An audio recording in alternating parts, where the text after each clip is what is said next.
Voltamos a apresentar Justiça na Tarde. Justiça na Tarde debate. Em Brasília são 3h01, agora na virada do relógio. Nós estamos agora no momento do nosso tradicional debate de todas as tardes aqui em 104,7 FM. Vamos falar a respeito do seguinte tema: pejotização, déficit previdenciário e arrecadação fiscal. Os nossos entrevistados de hoje, doutora Luciana Conforti, presidente da Associação Nacional dos Magistrados da Justiça do Trabalho, ANAMATRA.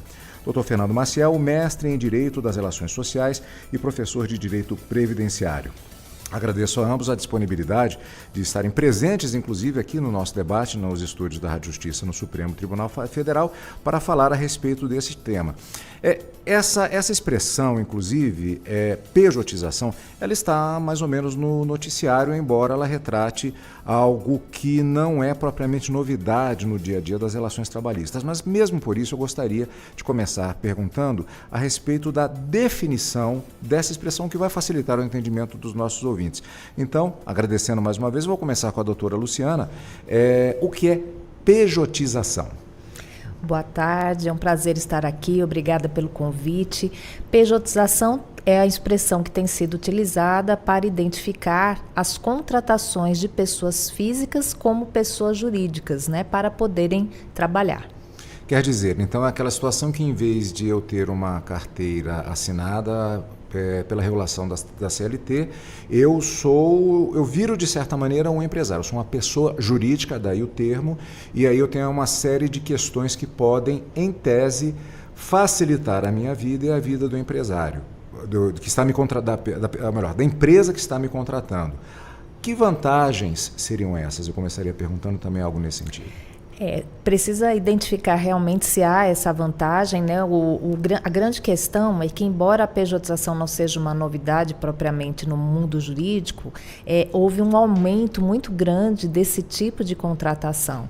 Então, na verdade, algumas pessoas entendem que há uma facilitação em termos de menor recolhimento de tributos, Então, isso seria uma vantagem. Mas há determinados tipos de função, e de atividades e de pessoas que não se enquadram nessa possibilidade de contratação por pessoa jurídica, a depender como ela executa essa atividade, o tipo de atividade e até o perfil de quem é contratado, As pessoas mais simples e que executam trabalhos subordinados, permanentes. Então, é isso que precisa identificar caso a caso. Sempre lembrando que a qualquer momento alguém pode intervir, até para complementar, para fazer uma observação, mas eu vou agora, doutor Fernando Maciel, com relação justamente a um ponto que é muito defendido, que seria a liberdade maior, supostamente, que haveria de contratação. Então, acho que quem ficou muito à frente em termos de exposição nesse debate foram, por exemplo, os motoboys. Aquelas pessoas que operam com entregas e que, particularmente nesse período da pandemia e pós-pandemia, ganharam um espaço muito significativo, e isso continuou, inclusive. Supostamente haveria esse argumento de uma vantagem, inclusive, para a atuação desses profissionais. O que é que o senhor nos diz a respeito disso? É uma vantagem? Isso é uma armadilha? É possível se mapear isso de alguma forma? Já há estudos nesse sentido? Boa tarde, Carlos Eduardo. Boa tarde, doutora Luciana, e também a todos os ouvintes da Rádio Justiça. E agradecendo mais uma vez a sua participação. Que agradeço, é sempre uma satisfação poder contribuir com debates tão relevantes de temas que têm grande repercussão, não apenas no aspecto social, mas também no aspecto econômico do nosso país. Muito bem ponderado essa sua colocação em relação aos motoboys, aos entregadores. Esse é um grande exemplo de grandes trabalhadores brasileiros que, infelizmente, têm muita dificuldade de obter um benefício previdenciário. A chance dele se aposentar é muito pequena. E por quê? Por atuarem na informalidade, por não estarem contribuindo para a Previdência Social. Ao final de sua vida ou quando alcançarem uma idade um pouco mais avançada, essas pessoas não terão direito a uma proteção previdenciária, por não terem contribuído para obter esse benefício. Essas pessoas vão ficar relegadas a um benefício assistencial, a um Bolsa Família, a um benefício de prestação continuada, porque efetivamente trabalharam uma vida inteira, mas infelizmente não contribuíram para a Previdência. Existe um argumento também no sentido de que o indivíduo nessa situação, ele tem um direito inclusive a fazer o seu devido pagamento voluntário junto à Receita Federal. Só que na verdade não é o que acontece, né? Exato. Na verdade, toda pessoa que trabalha no nosso país, ela é um segurado obrigatório da Previdência. Por mais que o Instituto Nacional do Seguro Social tenha esse nome, não é uma seguradora que nós podemos contratar ou não. Então, querendo ou não, aquele que trabalha no Brasil é um segurado obrigatório. O entregador, um motoboy, por exemplo, ele não trabalha de graça, ele trabalha cobrando uma remuneração pela entrega do seu produto. Consequentemente, ele deveria estar contribuindo. Só que como ele é um contribuinte individual, o que antigamente chamávamos de autônomo, cabe a ele fazer esse recolhimento. E muitas vezes ele pensa a curto prazo que vai fazer uma economia ao não recolher aquela contribuição mensal, só que no final não terá direito. Ou no final não, se hoje à tarde, se amanhã a pessoa sofrer um acidente, se ficar incapacitado para o trabalho, essa pessoa não vai ter a proteção previdenciária. Doutora Luciana, um aspecto também que incide do ponto de vista legal é o fato de que, aliás, é uma argumentação que na verdade ela é bem antiga. Se eu se eu sou um autônomo, tenho uma empresa de design, por exemplo, alguém entra em contato comigo, ele quer um produto específico. Faço aquele trabalho, entrego, recebo, emito nota, tudo certo. Mas existem algumas características do empregado CLT que elas acabam gerando uma série de confusões e inclusive processos. Ou seja, eu sou contratado para uma prestação de serviço, ela é contínua, eu tenho alguém que me cobra continuamente aquele serviço, começa a haver uma caracterização de subordinação, ou seja, de emprego, e não de empreendedorismo. Essa questão ela é bastante delicada, antiga e bastante presente ainda. Sim, com certeza. E só complementando com relação à pergunta anterior dos recolhimentos do motoboy, por exemplo, né? Hoje nós vemos a grande exigência de serem MEIs, né? Serem microempreendedores individuais, e embora nós tenhamos 18 milhões de MEIs no país, muitos deles não recolhem nada. Então, nem recolhem como autônomo, né? Como o professor Fernando expôs, e nem como esse MEI. Então, acaba realmente, por isso que falamos do déficit da Previdência. Com relação a essa questão de pejotização que está sendo muito discutida e já dissemos que não é nova, é exatamente isso que você disse. Há muitas empresas que prestam seus serviços, aquele serviço que foi encomendado dentro da especialização daquele profissional, ele vai cobrar X para fazer aquele serviço e entrega. O que nós vemos é que algumas vezes as contratações têm ocorrido com a inserção daquele prestador dentro das atividades da empresa de forma habitual, ou seja, uma empresa de design que contratou um design em tese como PJ, né? Mas ele se insere dentro daquela atividade, na necessidade, na habitualidade, com cumprimento de horários, ele não tem nenhuma autonomia, ele não tem nenhuma liberdade. Então, é por isso que sempre é importante a análise de caso a caso, né? E nem podemos dizer que toda pejotização é fraude e que nem todos os casos serão vínculo de emprego. Poderão ou não ser, a depender da dinâmica da atividade e daquela prestação de serviços. Abrimos aqui, eu costumo dizer que às vezes abrimos janelas de Windows que estão aqui que podemos abordar a qualquer momento. Ainda, então, aproveitando justamente um gancho que a doutora nos levantou agora, é justamente a questão da MEI. Há diferenças entre a atual característica desse dispositivo legal em relação ao que era antigamente do processo de pejotização? Isso facilita, isso complica? Poderíamos falar a respeito um pouquinho desse instituto especificamente? Também é uma figura que não podemos dizer que é uma novidade. A novidade é a utilização que foi muito ampliada, principalmente a partir da pandemia, que lógico que houve uma modificação de formas de prestação de trabalho, né? A pandemia intensificou, já havia o trabalho por plataformas, mas com a pandemia, principalmente nessa questão de entregas, né, de refeições e mercadorias, isso houve uma ampliação, né? E acaba sendo uma exigência, então, das plataformas que as pessoas se apresentem como MEI. E isso tem realmente causado esse impacto, porque vai depender muito daquela situação, daquele tipo de trabalho, né? Então, é por isso que está tendo toda essa discussão. E é importante também esclarecer para a caracterização do contrato de trabalho, nunca se exigiu exclusividade, apenas que haja compatibilidade, né? A grande questão é que há realmente motoboy, como foi o exemplo do motoboy, para ficar mais claro para quem está nos ouvindo, há motoboys realmente autônomos e que prestam serviço para diversas empresas, né, sem nenhuma vinculação. Existe até uma convenção coletiva em São Paulo a respeito desses motoboys. Alguns também não querem ficar vinculados a um único tomador, né? Mas essa é a grande questão. Ele, de fato, ele é autônomo ou ele está sendo obrigado a ser autônomo, entre aspas, ou constituir uma empresa para poder trabalhar, né? Então, essa é a grande diferença que a gente tem que fazer. O doutor, acho que quer fazer uma observação já. Não. Então, só vou insistir porque eu gostaria de acrescentar mais um elemento nessa questão.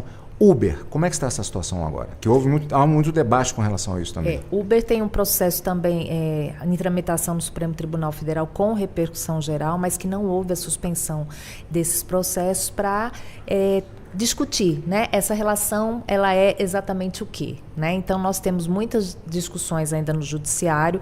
Há casos em que já houve reconhecimento de vínculo, mas muitos casos em que não houve esse reconhecimento de vínculo. Então, eu diria que talvez a jurisprudência ainda não está pacificada a esse respeito, justamente porque identifica-se caso a caso, né? Mas, e há também internacionalmente várias legislações que reconhecem, aí sim, presume-se que há um vínculo, né? E depois, caso não haja, tem que haver a prova. E aqui o que tem ocorrido é o inverso, né? Primeiro tem que realmente demonstrar que é uma situação diferenciada e não aquela em que ele trabalha para ou mais de uma plataforma e que não há como realmente haver um controle ou haver uma separação do trabalho que ele presta para uma ou para outra, porque é concomitante, por exemplo, né? Então, é uma situação nova que surgiu, que a gente pode dizer que é uma nova forma de trabalho que ainda está sendo discutida judicialmente. Doutor Fernando, há impactos sociais visíveis em relação à própria forma de se trabalhar? Por exemplo, se eu tenho uma empresa de entregas, qualquer que seja, então, e todos os meus empregados são CLT. Gostaria muito de estar nessa situação, é claro, de ter uma empresa, alguma coisa nesse sentido. E eu tenho uma realidade, vamos supor, de que um grupo de contratados que vão fazer as entregas. Normalmente, haverá uma necessidade de organização, que cada funcionário tenha um determinado horário para entrega, uma determinada região, diversas formas. Vou citar aqui agora, me lembra um exemplo que eu não sei se ele se aplica. Os próprios funcionários dos Correios. Há uma organização nesse sentido para que haja a atividade que ela seja efetuada corretamente. Agora vamos falar a respeito dos motoboys, por exemplo. Então é muito comum você ver ali na beira da lanchonete uma verdadeira disputa no sentido de quem pegará mais encomendas, se volta mais rápido, até a própria velocidade no trânsito. Essas questões sobre essa suposta liberdade de atuação, isso tem gerado, é possível se verificar, um impacto também na forma de se trabalhar, com alguns problemas, inclusive, o doutor já citou um, estou me estendendo na pergunta, porque estou lembrando que tem essa questão também. A própria consequência de um acidente, por exemplo, que ele não irá receber, o meu funcionário da minha empresa fictícia, ele terá direito trabalhista. Esses outros também não. É apenas uma dessas consequências. O trabalho está mudando? Com certeza. Você traz duas situações diferentes. Uma, a empresa que possui vínculos de emprego, carteira assinada, garantindo toda a proteção, tanto trabalhista quanto previdenciária. E uma outra situação que conta com uma mão de obra de autônomos, profissionais liberais. Qual que é a grande diferença?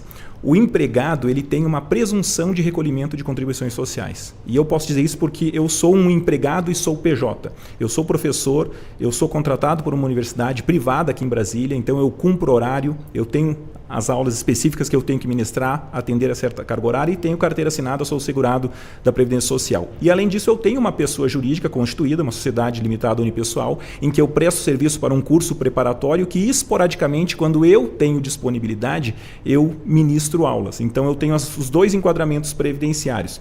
O que não poderia, por exemplo, seria esse curso preparatório me exigir uma rotina de trabalho fechada com horários específicos, tendo uma total subordinação e querer mascarar isso como sendo um vínculo de pessoa jurídica, porque aí sim estariam presentes todos os requisitos, pressupostos de um enquadramento de emprego. Mas nessas duas atividades que eu exerço, como empregado e como contribuinte individual, qual que me é mais favorável em termos sociais? Como empregado.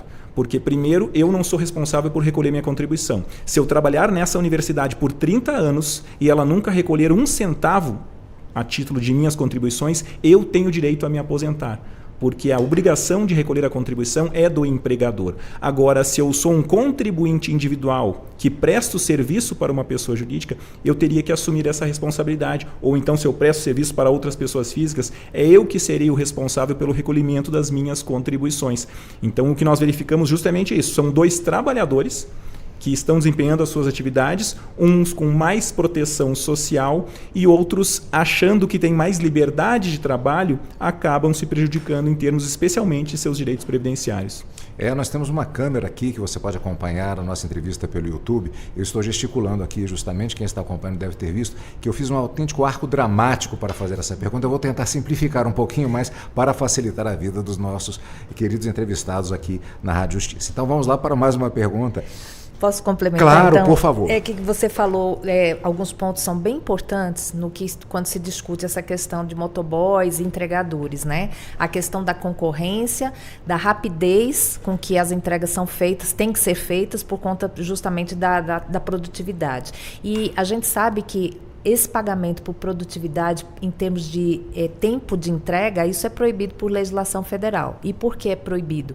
Porque justamente causa muitos acidentes. E nós temos visto um aumento muito grande dos acidentes com esses com motoboys, entregadores, com abalo profundo à saúde pública, né? Geralmente, como dissemos, são pessoas que não estão recolhendo, então eles não vão conseguir trabalhar, vão deixar de trabalhar, às vezes são cancelados da plataforma, e também estão nos hospitais públicos, né? Então, isso é uma questão bem importante. Outra questão importante também que se discutiu na pandemia, mas que continua sendo discutida porque vira e mexe existe aquele break dos EPs, que é a questão do meio ambiente de trabalho, que essas pessoas elas ficam nas ruas aguardando serem chamadas, não tem um local para tomar água, para ir ao banheiro, para descansar adequadamente. Então, essa questão necessita também ser avaliada. Existem projetos de lei no Congresso Nacional a respeito dessa regulamentação para que haja o mínimo, né, para que essas pessoas sejam consideradas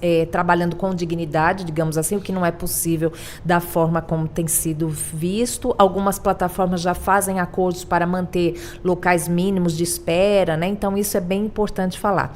E com relação a recolhimentos previdenciários, né, muitas vezes as pessoas se encantam dizendo, eu não vou ter aquele desconto que o empregador faz sobre a minha parte do salário se eu for pessoa jurídica ou se eu for MEI, né? Mas foi o que o professor Fernando expôs, né? O empregador faz aquele desconto, mas também ele recolhe a parte, né, relativa, e se não recolher, aquele trabalhador vai estar assegurado, o que não acontece da outra forma, e por isso que vemos esse déficit tão grande, né, previdenciário, porque no caso do trabalho subordinado, CLT, a empresa tem uma contribuição sobre a folha de salário de 20% e quando ela pejotiza, isso acaba desaparecendo, né? Então, para a Previdência é um abalo, sem dúvida alguma, esse aumento da pejotização. E só para finalizar, a Receita Federal ela tem estudos antigos sobre o impacto da pejotização sobre a arrecadação fiscal. Pelo menos desde 2016 existem estudos falando da preocupação da Receita Federal com o aumento da pejotização.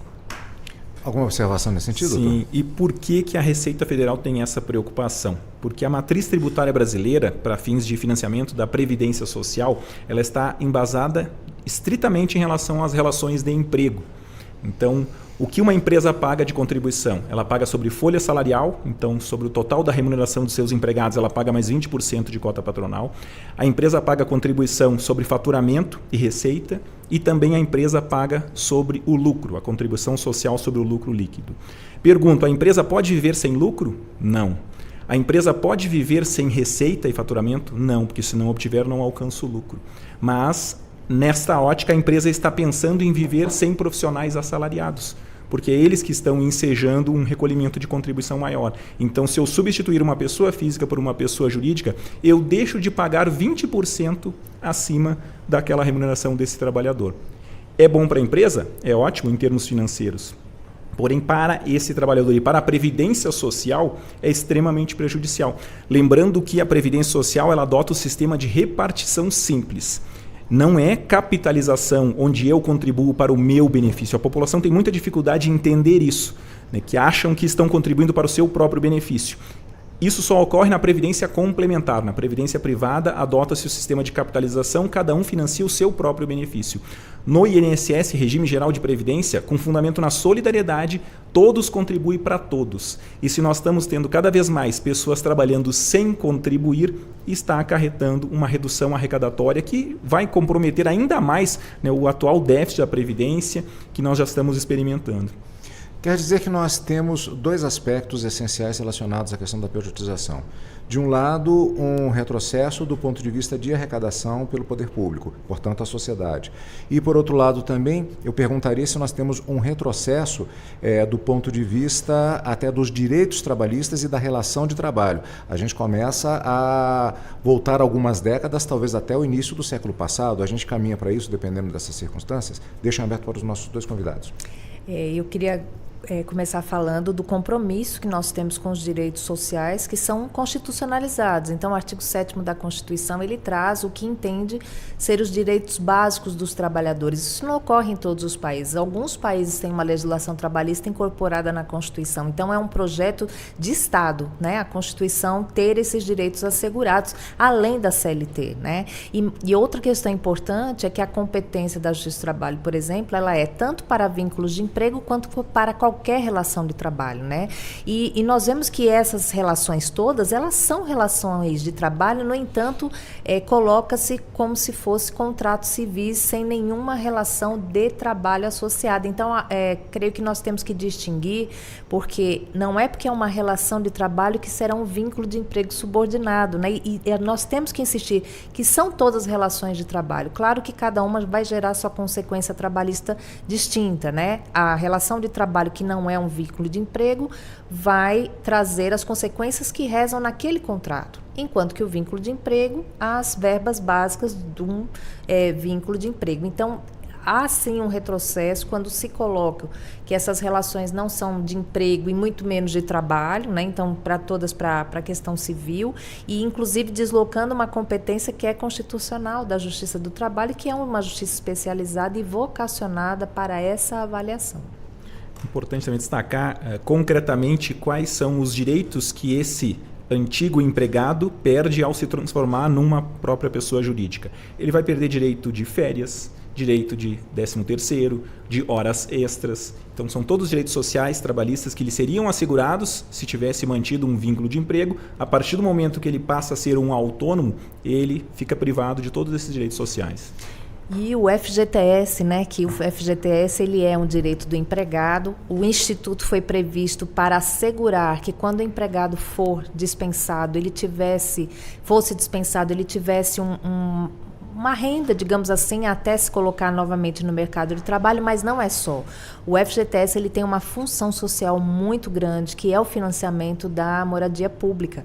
Então, isso é um impacto também social, né? Por isso que estamos falando que a quem interessa, né, essa discussão interessa a toda a sociedade. Não estamos falando só de trabalhadores e de empresas, mas também dos abalos que podem advir para a Previdência Pública, para a arrecadação da Receita Federal e para o FGTS, que financia as casas próprias, além do Sistema S, que nós temos aí Senai, Sebrae, né, uma série de entidades que vivem do recolhimento da empresa sobre a folha de salários, exclusivamente. E essas entidades, elas são responsáveis pela formação, capacitação dos trabalhadores na indústria, no comércio, a questão do empreendedorismo. Então, há uma gama muito grande de entidades que são financiadas pelas contribuições previdenciárias decorrentes exclusivamente das folhas de salário. Durante essa semana, por acaso, nós tivemos uma série de entrevistas e matérias relacionadas ao impacto das novas tecnologias, ou seja, da internet, das redes sociais e da disseminação de diversos tipos de, chamaremos de valores ou ideias. Eu pergunto se há um impacto também nesse sentido em relação a uma repetição muito comum dentro das redes sociais a respeito do você deve ser empreendedor, tudo bem com a ideia, mas você deve procurar seus caminhos, tudo bem com essa ideia também. Mas isso também não tem contribuído para uma visão que acaba criando uma ilusão para aquele indivíduo que vai achar que leva vantagem porque ele abre aspas, se tornou um empreendedor, ele acaba não percebendo eventuais armadilhas em determinados tipos de contratação? Temos um impacto cultural também nesse sentido? Com certeza, até porque, sendo bastante sincero, o brasileiro ele não tem uma cultura previdenciária. Na Europa, por exemplo, as pessoas a partir dos 20 anos já começam a se preocupar com sua futura aposentadoria, aderir a uma previdência complementar. Há estudos que aqui no Brasil isso começa a ocorrer a partir dos 40 anos. Então nós não temos esse pensamento de médio e longo prazo, nos preocupando como vai ser a garantia da nossa qualidade de vida quando chegar numa idade mais avançada. Infelizmente a gente tem um pensamento muito imediatista. E de fato essa semana também, verificando as redes sociais, eu vi algumas postagens de influencers econômicos dizendo que se você contribuir por 40 anos com R$900, que seria o limite máximo de contribuição, você vai ganhar por mês R$8.000, seria o teto do regime geral. Ao passo que se você aplicar durante 40 anos esse valor num CDB, alguma renda fixa, você vai ter uma rentabilidade de R$30, R$40.000. Em termos financeiros, eu acho que essa conta fecha. De fato, seria mais vantajoso. Mas o que me preocupa é que o trabalhador brasileiro não tem essa escolha. Ele não pode escolher contribuir ou não, porque ele não contribui para ele contribui para todos, com fundamento na solidariedade. Então, ele pode, além de uma previdência básica, pública, aderir a uma previdência complementar ou adotar algum outro mecanismo de investimento de seus recursos. E muitas vezes isso faz com que a população ache que não precise contribuir e potencializa, de certa forma, cada vez mais esse déficit previdenciário pela arrecadação que está sendo menor. Né? Aí entramos exatamente no ponto que eu gostaria de tocar agora, que é exatamente a questão do déficit, do buraco que nós já temos da Previdência, que já é algo muito debatido e que normalmente o viés que se tem é apenas com relação à quantidade, ao envelhecimento da população, as pessoas que estão se aposentando. Na verdade, essa questão da pejotização incide diretamente nessa questão do déficit fiscal também. Sim, e voltando à questão cultural que você perguntou, que achei também bem interessante. Acho que eu não estou dando oportunidade da doutora abordasse, mas vamos lá, gostaria que dissesse sobre isso. Tranquilo, você disse que a gente poderia complementar, então a gente volta e complementa. Mas essa questão cultural, né? Antigamente, né? Vamos falar assim, antigamente, nem vou falar década, as pessoas que tinham CLT estavam mais resguardadas, por exemplo, de uma blitz serem presos, porque quem não tinha carteira assinada entendia-se que estava inserido na vadiagem, né? Então, como é cultural, né, essa questão? E hoje nós vemos aí uma campanha difamatória de quem é CLT como se fosse uma pessoa que não teve sucesso na vida ou uma pessoa que é de segunda classe, digamos assim, segunda categoria, né? Isso são discursos que vão minando realmente a autoestima do trabalhador. Toda pessoa sonha em ter liberdade, toda pessoa sonha em não ser subordinada e não receber ordens. E é muito positivo que as pessoas alcancem melhor estudo, outras posições, ao ponto de realmente não precisarem serem subordinadas. O grande problema é incutir esse discurso nas pessoas que não têm condições ou não conseguem chegar a ser um empreendedor, né, um verdadeiro empreendedor, e acharem que estão em pior condição se tiverem uma carteira profissional anotada, uma CLT, se forem CLT.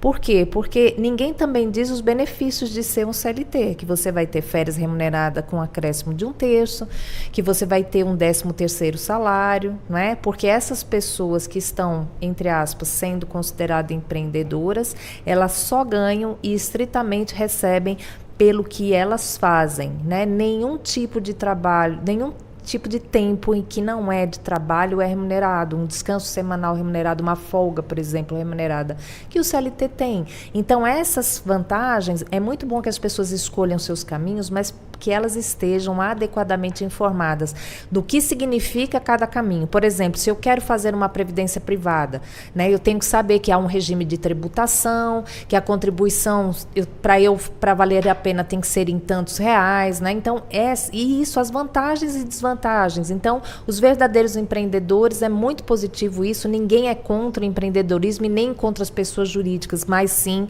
em razão desse discurso que se coloca para que as pessoas se sintam empreendedores sem nunca ter sido, porque não tem condições para isso, né?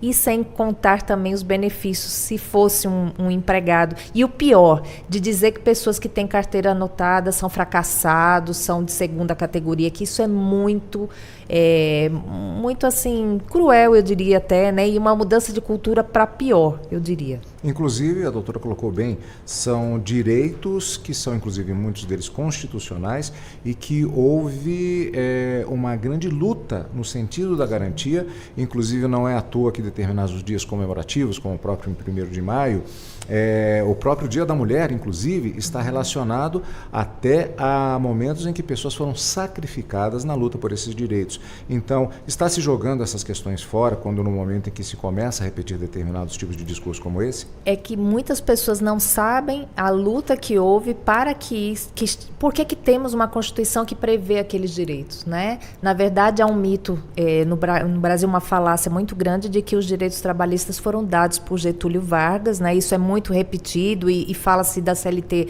com esse teor pejorativo, mas nós sabemos que, na verdade, as leis elas foram conquistadas em razão de greves, por conta de muita exploração que havia, jornadas de trabalho sem nenhuma limitação, crianças nas fábricas para aumentarem a renda das famílias que eram altamente baixas, né? Então, assim, há uma luta muito grande também em face do trabalho infantil, a escravização de trabalhadores aí todos os anos, 2 mil trabalhadores resgatados do trabalho escravo. Então, as pessoas teriam que realmente se apropriarem melhor dessa história. E uma grande questão também, houve um enfraquecimento muito grande dos sindicatos, que eram responsáveis por essa reunião, digamos assim, de trabalhadores para conscientização e para que eles pudessem reivindicar melhores condições de trabalho. A jornada, por exemplo, sempre esteve, né, nas discussões, mas o pagamento mínimo da hora, a questão de uma folga, né? Então eram altas jornadas, sem folga, sem férias, são direitos básicos e que tem muito a ver também com a condição de saúde dos trabalhadores. Então, além da segurança, porque se o trabalhador ele não tem um descanso adequado, ele não tem condição de operar uma máquina sem poder sofrer um acidente, sem adoecer, sem as doenças dos esforços repetitivos. Então, tudo isso são estudos e avanços que tivemos para a proteção dos trabalhadores e também para a melhor produtividade das empresas, porque o absenteísmo causa também, né, as pessoas adoecidas se afastam do trabalho, acabam não produzindo. Então, tudo isso tem a ver, não é só com o direito de trabalhador, mas também questão econômica, as empresas em termos de concorrência, aquelas que cumprem os direitos e aquelas que não cumprem, né? Então, tudo isso é muito mais amplo do que pode parecer.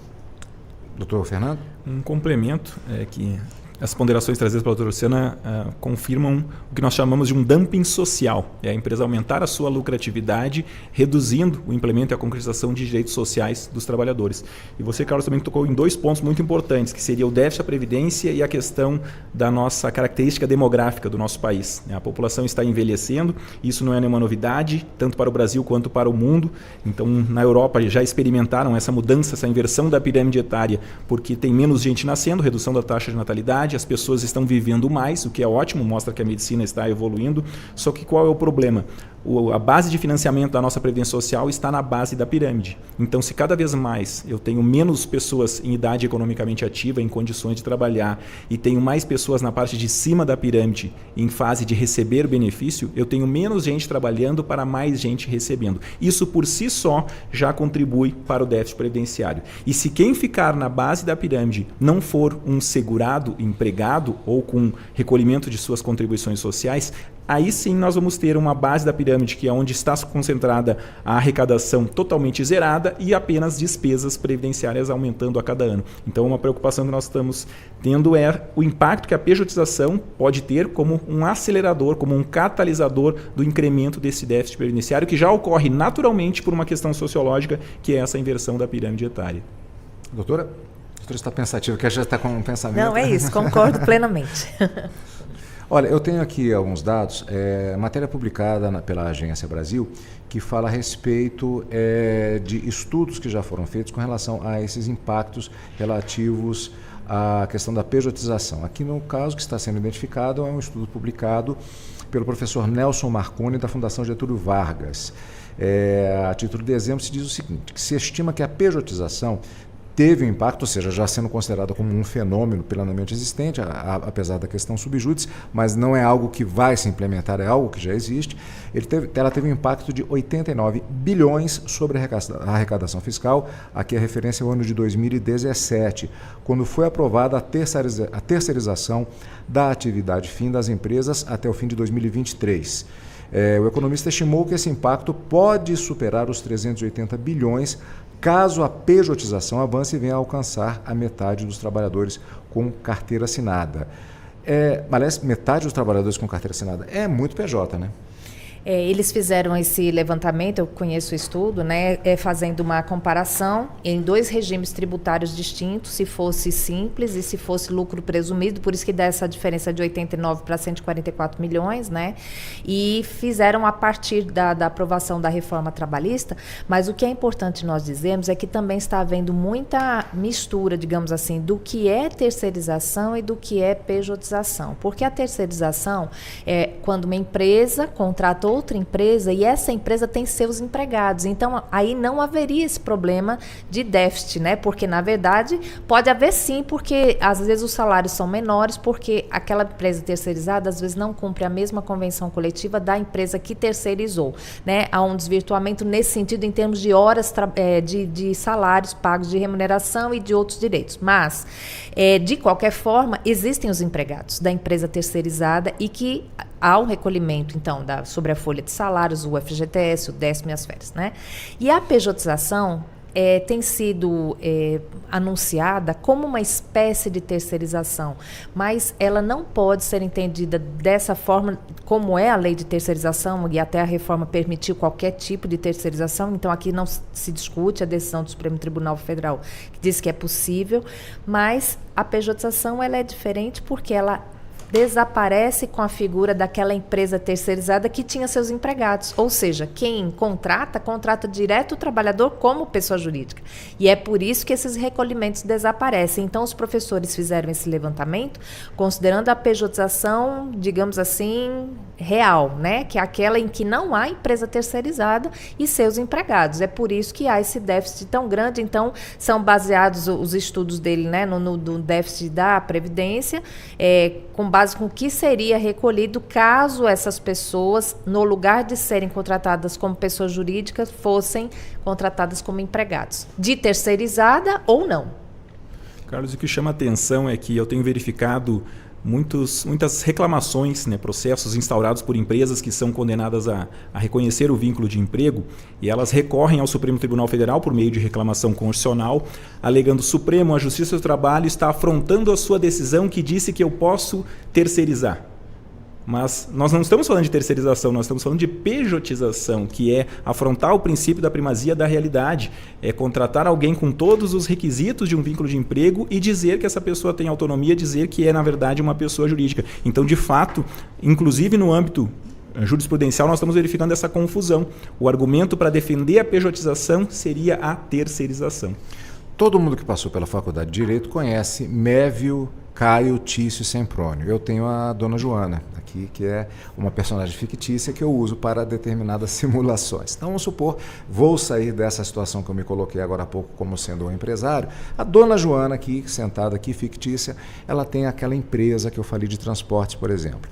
Ela é uma empresa registrada e ela tem um conjunto de pessoas que prestam serviço para ela. Só que esses prestadores de serviço são pejotizados. Dependendo das circunstâncias, eu tenho aqui uma terceirização da pejotização, o que também gera sérios problemas. Deixa os dois. Outra questão importante a gente falar é o seguinte: a CLT ela prevê uma série de figuras que flexibilizaram essa forma de contratação, justamente porque, por exemplo, uma empresa de eventos, né, ela pode ter seu garçom empregado porque ela tem uma estimativa de, um exemplo, 10 eventos por mês, mas podem ocorrer, como ocorre em certos meses, um aumento desses eventos. Então, eu tenho regularmente 10 eventos por mês, mas chegou no São João, no Nordeste, eu tenho 30. Então, eu vou precisar de pessoas a mais para aquele mês, para aquele tipo de festa. Então, eu tenho condições de contratar pessoas de outras formas para atender a minha necessidade. Então, houve a criação, além de trabalho temporário que existe desde a década de 70, né?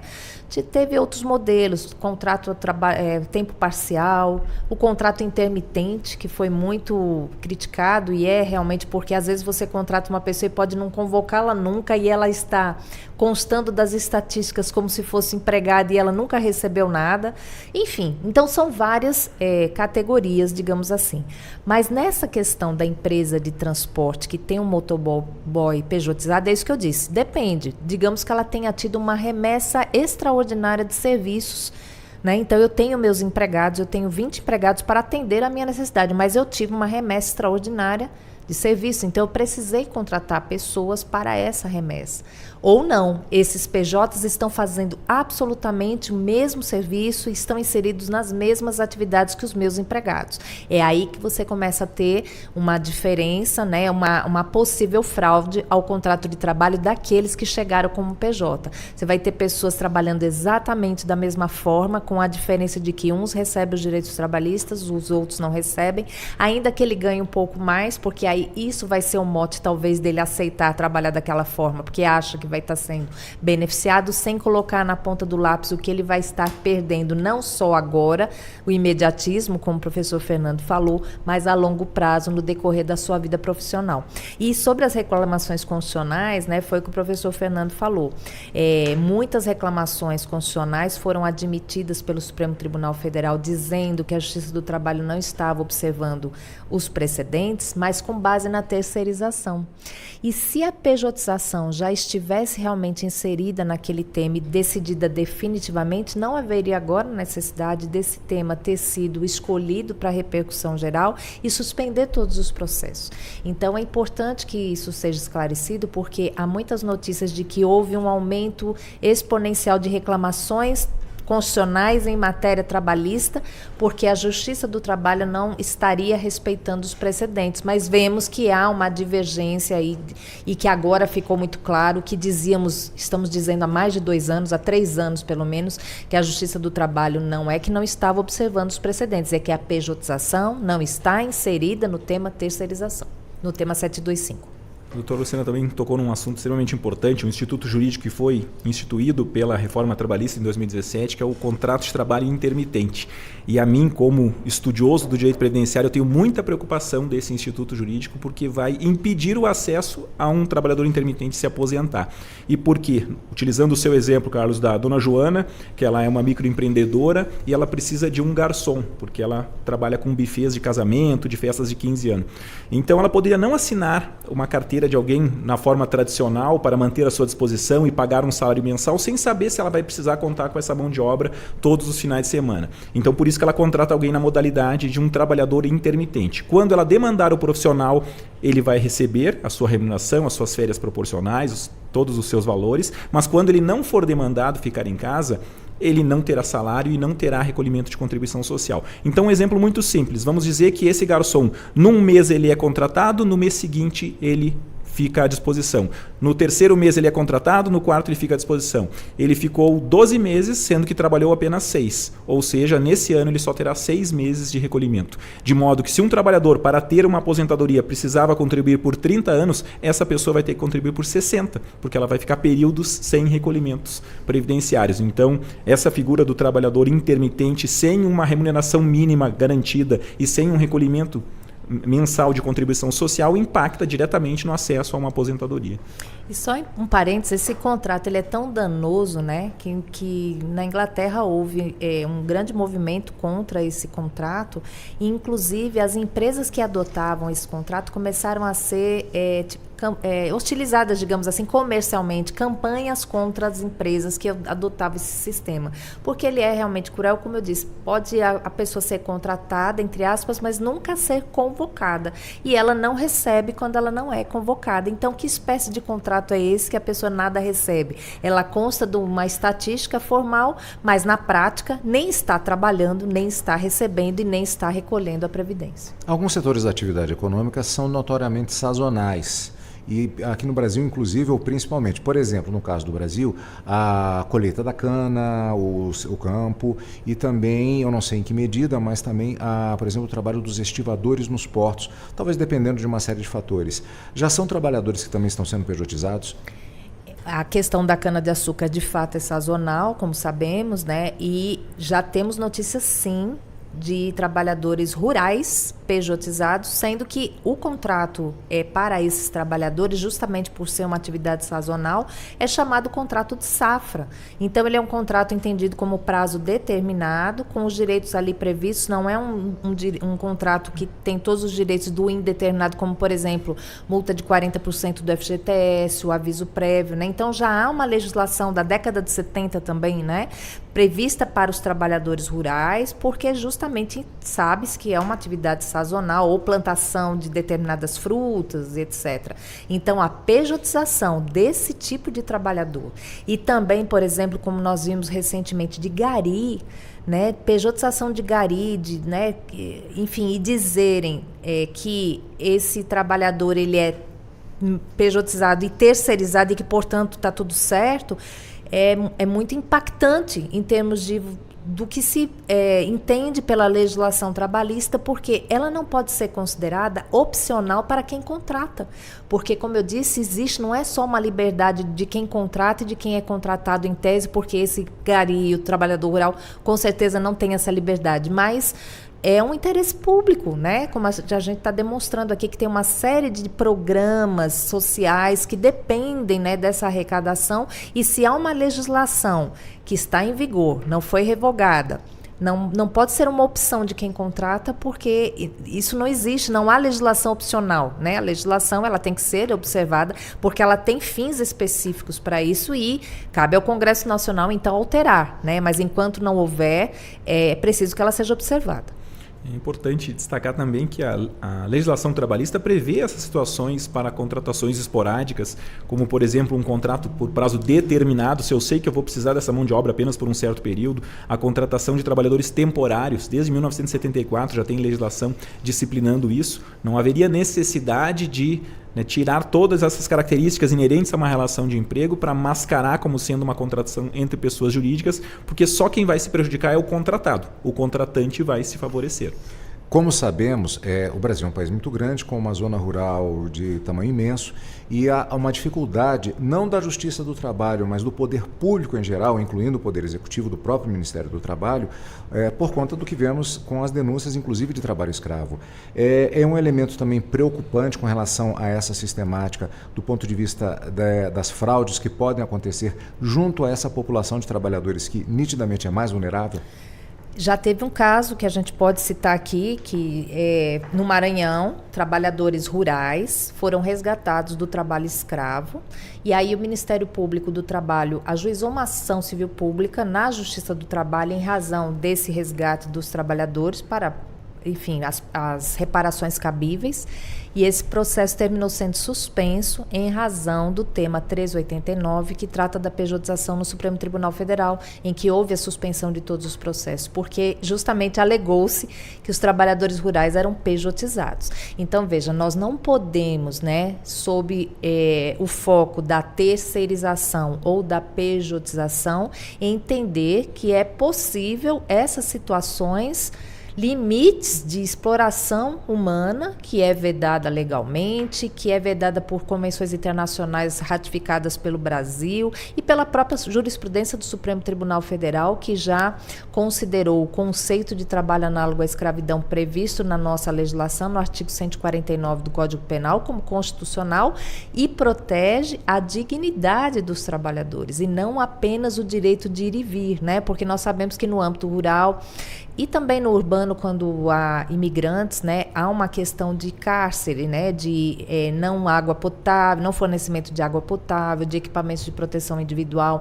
Então, há toda uma condição que coloca em risco a saúde, a segurança dos trabalhadores, né, aqueles alojamentos que são barracas no meio do mato e que ficam sujeitos a animais, etc., né?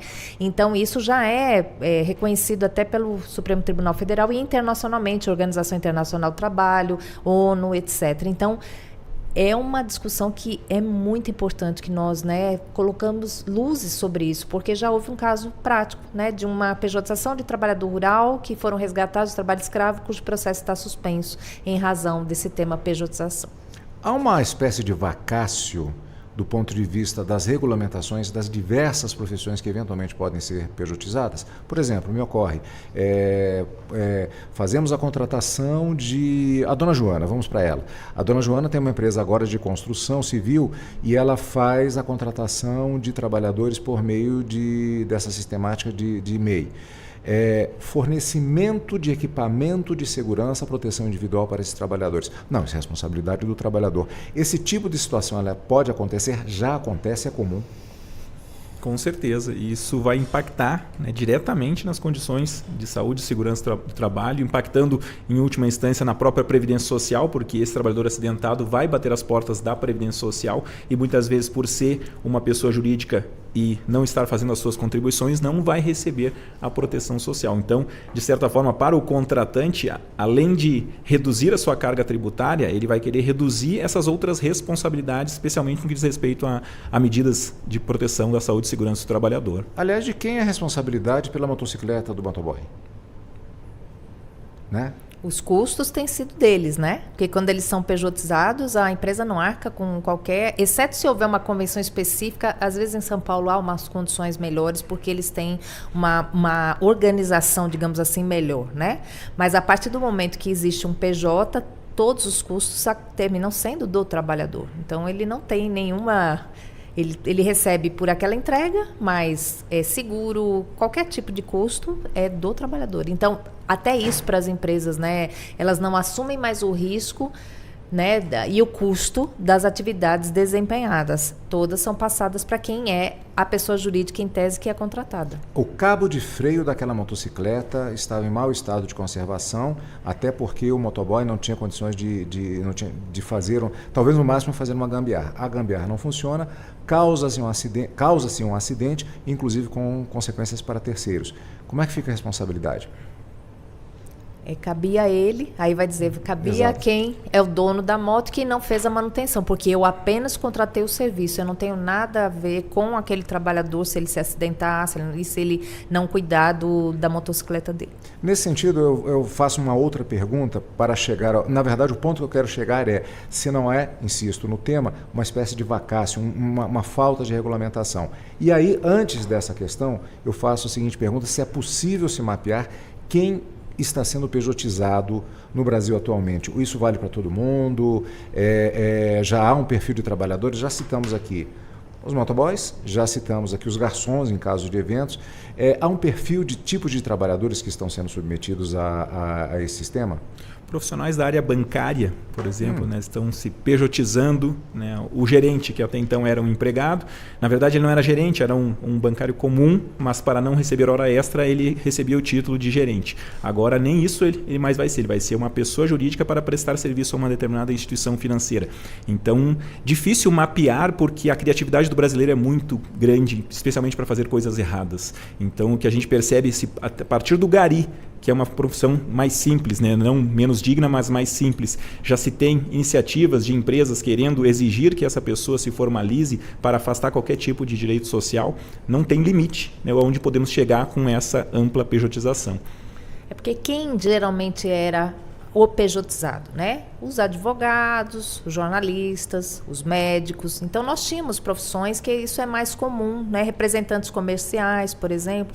Aí você mencionou até a questão da regulamentação, né? Então, por exemplo, nós tivemos 2 casos que até são citados como precedentes pelo Supremo Tribunal Federal, do motorista do transportador autônomo, que ele tem seu caminhão e agrega determinada empresa, mas aí o que eu gostaria de dizer, tanto ele como o representante comercial autônomo, eles têm legislação própria, né? Então a gente não pode, com a devida vênia, entender que todos os casos são como aqueles, porque aqueles existe uma legislação própria, né? E existem vários outros tipos de legislação, mas nós estamos falando, não é daquele profissional liberal que geralmente era pejotizado e que pode-se dizer que ele tinha uma autonomia. Nós falamos aqui de funções muito básicas e que se inserem na necessidade, na atividade da empresa. Uma empresa que recolhe lixo, ela não vive sem o gari. Aí vai pejotizar todos os garis, isso é uma inversão de valores. Né? Ela poderia até dizer que contrataria uma empresa para terceirizar, porque agora é possível, né? A jurisprudência já prevê, mas não ela contratar 30 empresas de recolhimento de lixo que, na verdade, são pessoas físicas. Né? Até o caminhão, será que essas pessoas vão ter o caminhão, o compactador para recolher o lixo? Não vão ter. De quem que vai ser? Da empresa. Por que eles não têm? Porque eles não têm condições de ser empresa. Então, são essas distinções bem importantes. Agora, claro, essa questão da uberização, ela está sendo discutida no Congresso Nacional.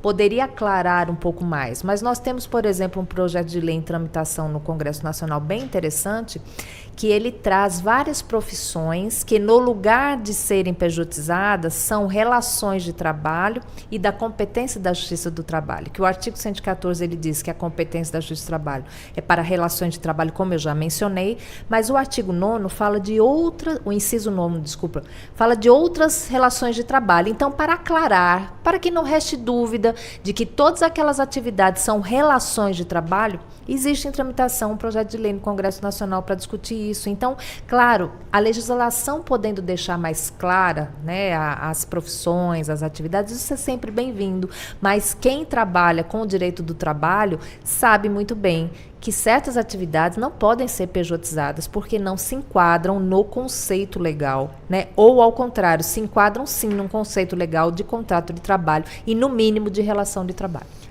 Para a Justiça do Trabalho, provavelmente é um desafio muito grande, provavelmente, pergunto isso, nós temos talvez dezenas, centenas de casos, que cada caso é um caso de possibilidades e que a interpretação tem de ser feita para aquele caso na hora em relação a esse tipo de questão. Isso é o que a gente vem repetindo, né? Só para esclarecer, a ANAMATRA é a Associação Nacional das Magistradas e dos Magistrados da Justiça do Trabalho. Temos mais de 3.600 associados e associadas de juízes do trabalho de todo o Brasil. E o que defendemos é isso, é a competência para análise caso a caso. Então, por exemplo, esse caso que foi destacado pelo Supremo Tribunal Federal como repercussão geral da pejotização era o caso de um franqueado em que a própria Justiça do Trabalho entendeu que não havia um vínculo de emprego ali. Realmente ele era um franqueado, era uma relação distinta, né, do que se estava discutindo. Então, caso a caso. Mas nós temos casos de franqueados que realmente eram empregados. Por quê? Porque ao longo do tempo, essa mesma empresa ela teve vários contratos em que alguns contratos houve a identificação de que não cumpria os requisitos legais para ser franqueada, eram, na verdade, empregados. E, ao longo do tempo, a empresa fez modificações, a própria lei de franquias foi alterada. Então, nós não podemos agora dizer todos são franqueados e aqueles vínculos que foram reconhecidos foi uma rebeldia da Justiça do Trabalho. Não, caso a caso, porque a legislação ela também cumpre os seus efeitos naquele tempo e, às vezes, há alterações como a reforma trabalhista. Ela foi aprovada em 2017, né? Então, houve contratos anteriores e que foram regidos por aquela legislação e depois há uma alteração. A CLT ela foi alterada várias vezes. Outra falácia muito comum é de que a CLT da década de 40 e que não alcança as novas formas de trabalho. Isso não é verdade. Ela teve em 2017 e ao longo dos anos reformas muito profundas, como essas novas contratações que nós mencionamos aqui e que não existiam antes. Então não podemos dizer que a lei é a mesma desde a década de 40 e que não abrange as novas relações. Pode, sim, haver necessidade de uma regulamentação de uma ou outra profissão, como essa questão da uberização, do meio ambiente de trabalho dos entregadores, né? Mas não podemos dizer que a legislação ela não atende ao mercado. Isso não é verdade. Agora são 15 horas e 59 minutos, nós vamos para um rápido intervalo, mas ainda temos mais o segundo horário do nosso debate de hoje sobre pejotização, déficit previdenciário e arrecadação fiscal. Ainda tem temos muitas perguntas a fazer e daqui a pouquinho nós voltaremos aqui em 104,7 FM, Rádio Justiça, onde você sintoniza os seus direitos. Você está ouvindo Justiça na Tarde.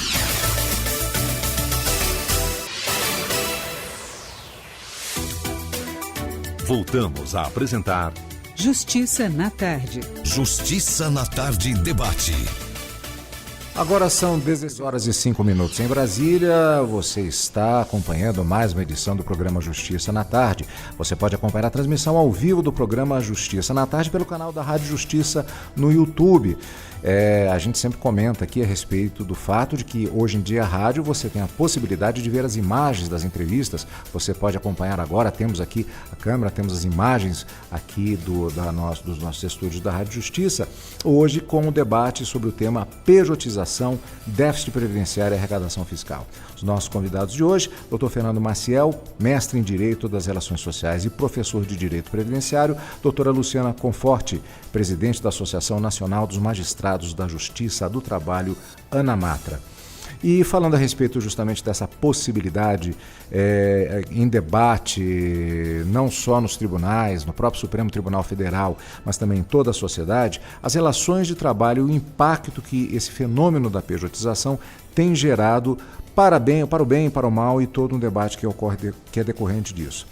Um campo específico que eu gostaria de perguntar é sobre a contratação para a prestação de serviços no setor público. Aqui em Brasília isso é muito comum, no próprio Supremo Tribunal Federal, os ministérios, todos os órgãos têm esse, digamos, mercado de trabalho em função de toda uma legislação e uma responsabilidade do gestor público, no sentido não apenas de que os trabalhos sejam contratados de forma a se preservar o patrimônio público, uma contratação feita corretamente, mas também do ponto de vista dos aspectos legais. Há uma rigidez que tem que ser acompanhada pelo gestor público para que isso seja feito da melhor maneira possível dentro da legalidade. A pejotização tem gerado impactos também no setor público com relação a essas questões muitas vezes delicadas que envolvem o tema? Primeiro, é importante também que essas contratações pelo setor público, né, em regra, também são por empresas terceirizadas, né? Então, o grande problema que temos na Justiça do Trabalho em relação às empresas terceirizadas é que as licitações geralmente são feitas pelo menor preço, né? Embora as empresas tenham a obrigação de apresentar requisitos mínimos, né, para demonstrar que terão condições de cumprir aquele contrato, como nós temos um Brasil muito grande, vários tipos de atividades públicas pelo Estado, município, União, então você tem níveis, né, de garantias e de segurança que vão alterando de acordo com a localidade e o tipo de contratação. Mas o que vemos é que muitas vezes o setor público contrata uma empresa terceirizada que não cumpre suas obrigações, ou até cumpre, mas chega no final do contrato, não paga ninguém e desaparece. Então, uma das maiores litigiosidades trabalhistas, isso foi identificado pelo próprio Conselho Nacional de Justiça, era justamente decorrente de terceirizações pelo setor público, em que as empresas contratadas não cumpriam suas obrigações, o empregado entra com aquela reclamação trabalhista na Justiça do Trabalho, cobrando da empresa terceirizada, mas também cobrando do contratante, né? E aí depende se é uma empresa pública ou se é realmente um estado, um município, né? Então essas discussões sempre chegam na Justiça do Trabalho. E recentemente houve uma decisão do Supremo Tribunal Federal para decidir sobre essas responsabilidades, né? Então a empresa empregadora é a responsável principal, mas o ente público ou o contratante continua sendo responsável, mas há aí o ônus do empregado reclamar, de alguma forma provar que aquele contrato não estava sendo cumprido, para essa responsabilização do poder público, né? Então, isso é uma questão. Aí você perguntou especificamente sobre a pejotização. Na minha visão, acho que os maiores problemas que temos nessa área é com o setor de saúde, né? Porque o setor de saúde ele tem vários tipos de contratação, os hospitais públicos, sobretudo de prefeituras, né? Então, além dos médicos que já eram pejotizados naturalmente, né?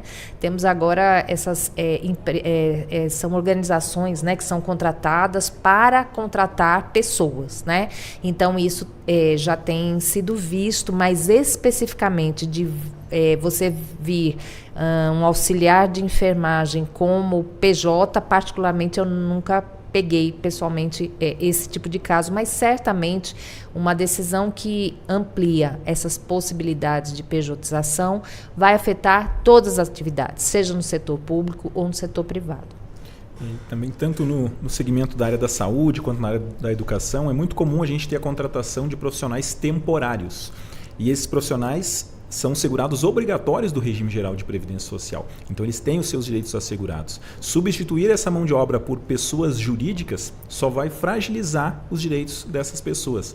Então uma preocupação muito grande, porque assim o ente público estaria contribuindo para o déficit previdenciário, estaria contribuindo para a redução dos direitos sociais dessas pessoas. E sabendo que, né, o segmento público ele consome há muito tempo o trabalho terceirizado, até porque geralmente utiliza nas atividades meio, não em atividade fim. Então isso é muito comum. Uma preocupação é essa onda de pejotização no segmento privado passar a ser visto como algo atrativo em termos de aumento de lucratividade e redução de despesas também pelo segmento público, né? Há uma falta também de conhecimento por parte, principalmente, falamos agora há pouco do Brasil profundo, quando vamos para as milhares de prefeituras que temos no Brasil. Isso também é uma fonte de problemas e que geralmente vai incidir depois na Justiça do Trabalho, ou seja, na hora de se fazer a contratação, essa mudança de legislação, muitas vezes nós temos problemas que, insisto, vai parar na Justiça do Trabalho. Isso é um problema. Vai parar. Por exemplo, eu sou juíza do interior de Pernambuco, Zona Canavieira, mas peguei um caso uma vez de um gari que foi contratado pela prefeitura através de uma empresa terceirizada, mas essa empresa terceirizada não registrou aquele trabalhador. Então, ela tinha um contrato com o município, mas esse trabalhador ele foi contratado, entre aspas, sem a formalização do contrato, e era um jovem trabalhador começando as suas atividades, e ele, no primeiro ou segundo dia de trabalho, não era um caminhão compactador, que é aquele que eles ficam em pé segurando, né, no caminhão, era um caminhão caçamba, o que é muito comum no interior do Brasil, né, eles jogam, né, os sacos de lixo na caçamba, e ele ficou entre as rodas, tem um banquinho ali, ficou ali, ele acabou caindo e foi morto pelo próprio caminhão no qual trabalhava. Então, esse trabalhador, 18 anos, primeiro emprego, totalmente inexperiente e sem um contrato formalizado, né? Então, é esse tipo de coisa que a gente vê, né, no Brasil profundo, digamos assim. Quem lida com esses segmentos mais humildes, com essas cidades que não têm estrutura, é esse tipo de questão que a gente vê. Então, assim, o trabalho, o mundo do trabalho, ele é muito diversificado. Não dá para nós imaginarmos uma situação ideal a partir das visões que temos em São Paulo, em Brasília, que é muito público, né? Em São Paulo já a economia bem aquecida, ou no Rio de Janeiro.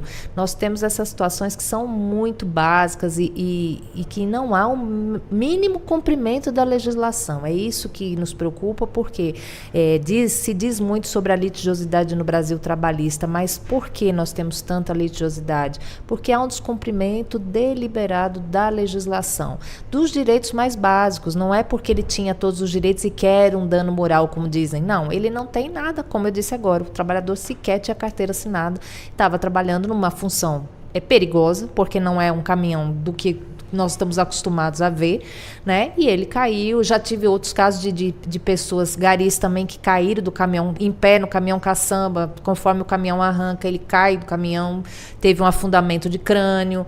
Então, assim, são esse tipo de situações que chegam na Justiça do Trabalho, né? E que nós vemos muitas vezes que poderiam ter sido evitadas, né? Se tivesse um cuidado maior, né? Uma atenção para aquele trabalhador, poderia ser evitado. Então, muitas pessoas mutiladas, muitas pessoas que falecem no emprego por falta de observância de condições básicas de trabalho. E, doutor Fernando, como já foi dito no primeiro bloco, trabalhadores nessa situação, que eles estejam contratados por determinada sistemática, eles não, se eles estivessem com a carteira da CLT, eles pelo menos alguma assistência eles teriam. Mas nesse caso, eles não têm assistência nenhuma. Na verdade, eles, no caso do acidente fatal, a família vai ter que ingressar com uma reclamatória para reconhecer um vínculo de emprego, que a empresa acabou não assinando a carteira, e depois desse reconhecimento judicial é que vai poder produzir efeitos perante a Previdência Social.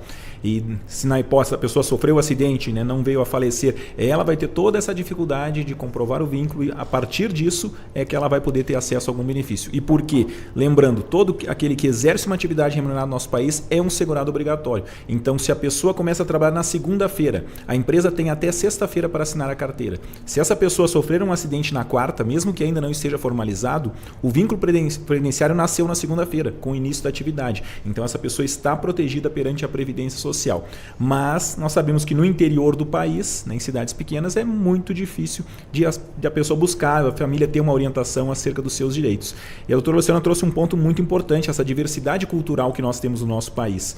A lei previdenciária ela é igual para todos. Tivemos uma reforma previdenciária em 2019 dizendo que a idade mínima para se aposentar homem é 65 anos, mulher 62. Talvez aqui em Brasília, em São Paulo, é muito fácil a pessoa chegar a essa idade. Mas no interior de Pernambuco, por exemplo, há cidades em que a expectativa de vida dessas pessoas é menor.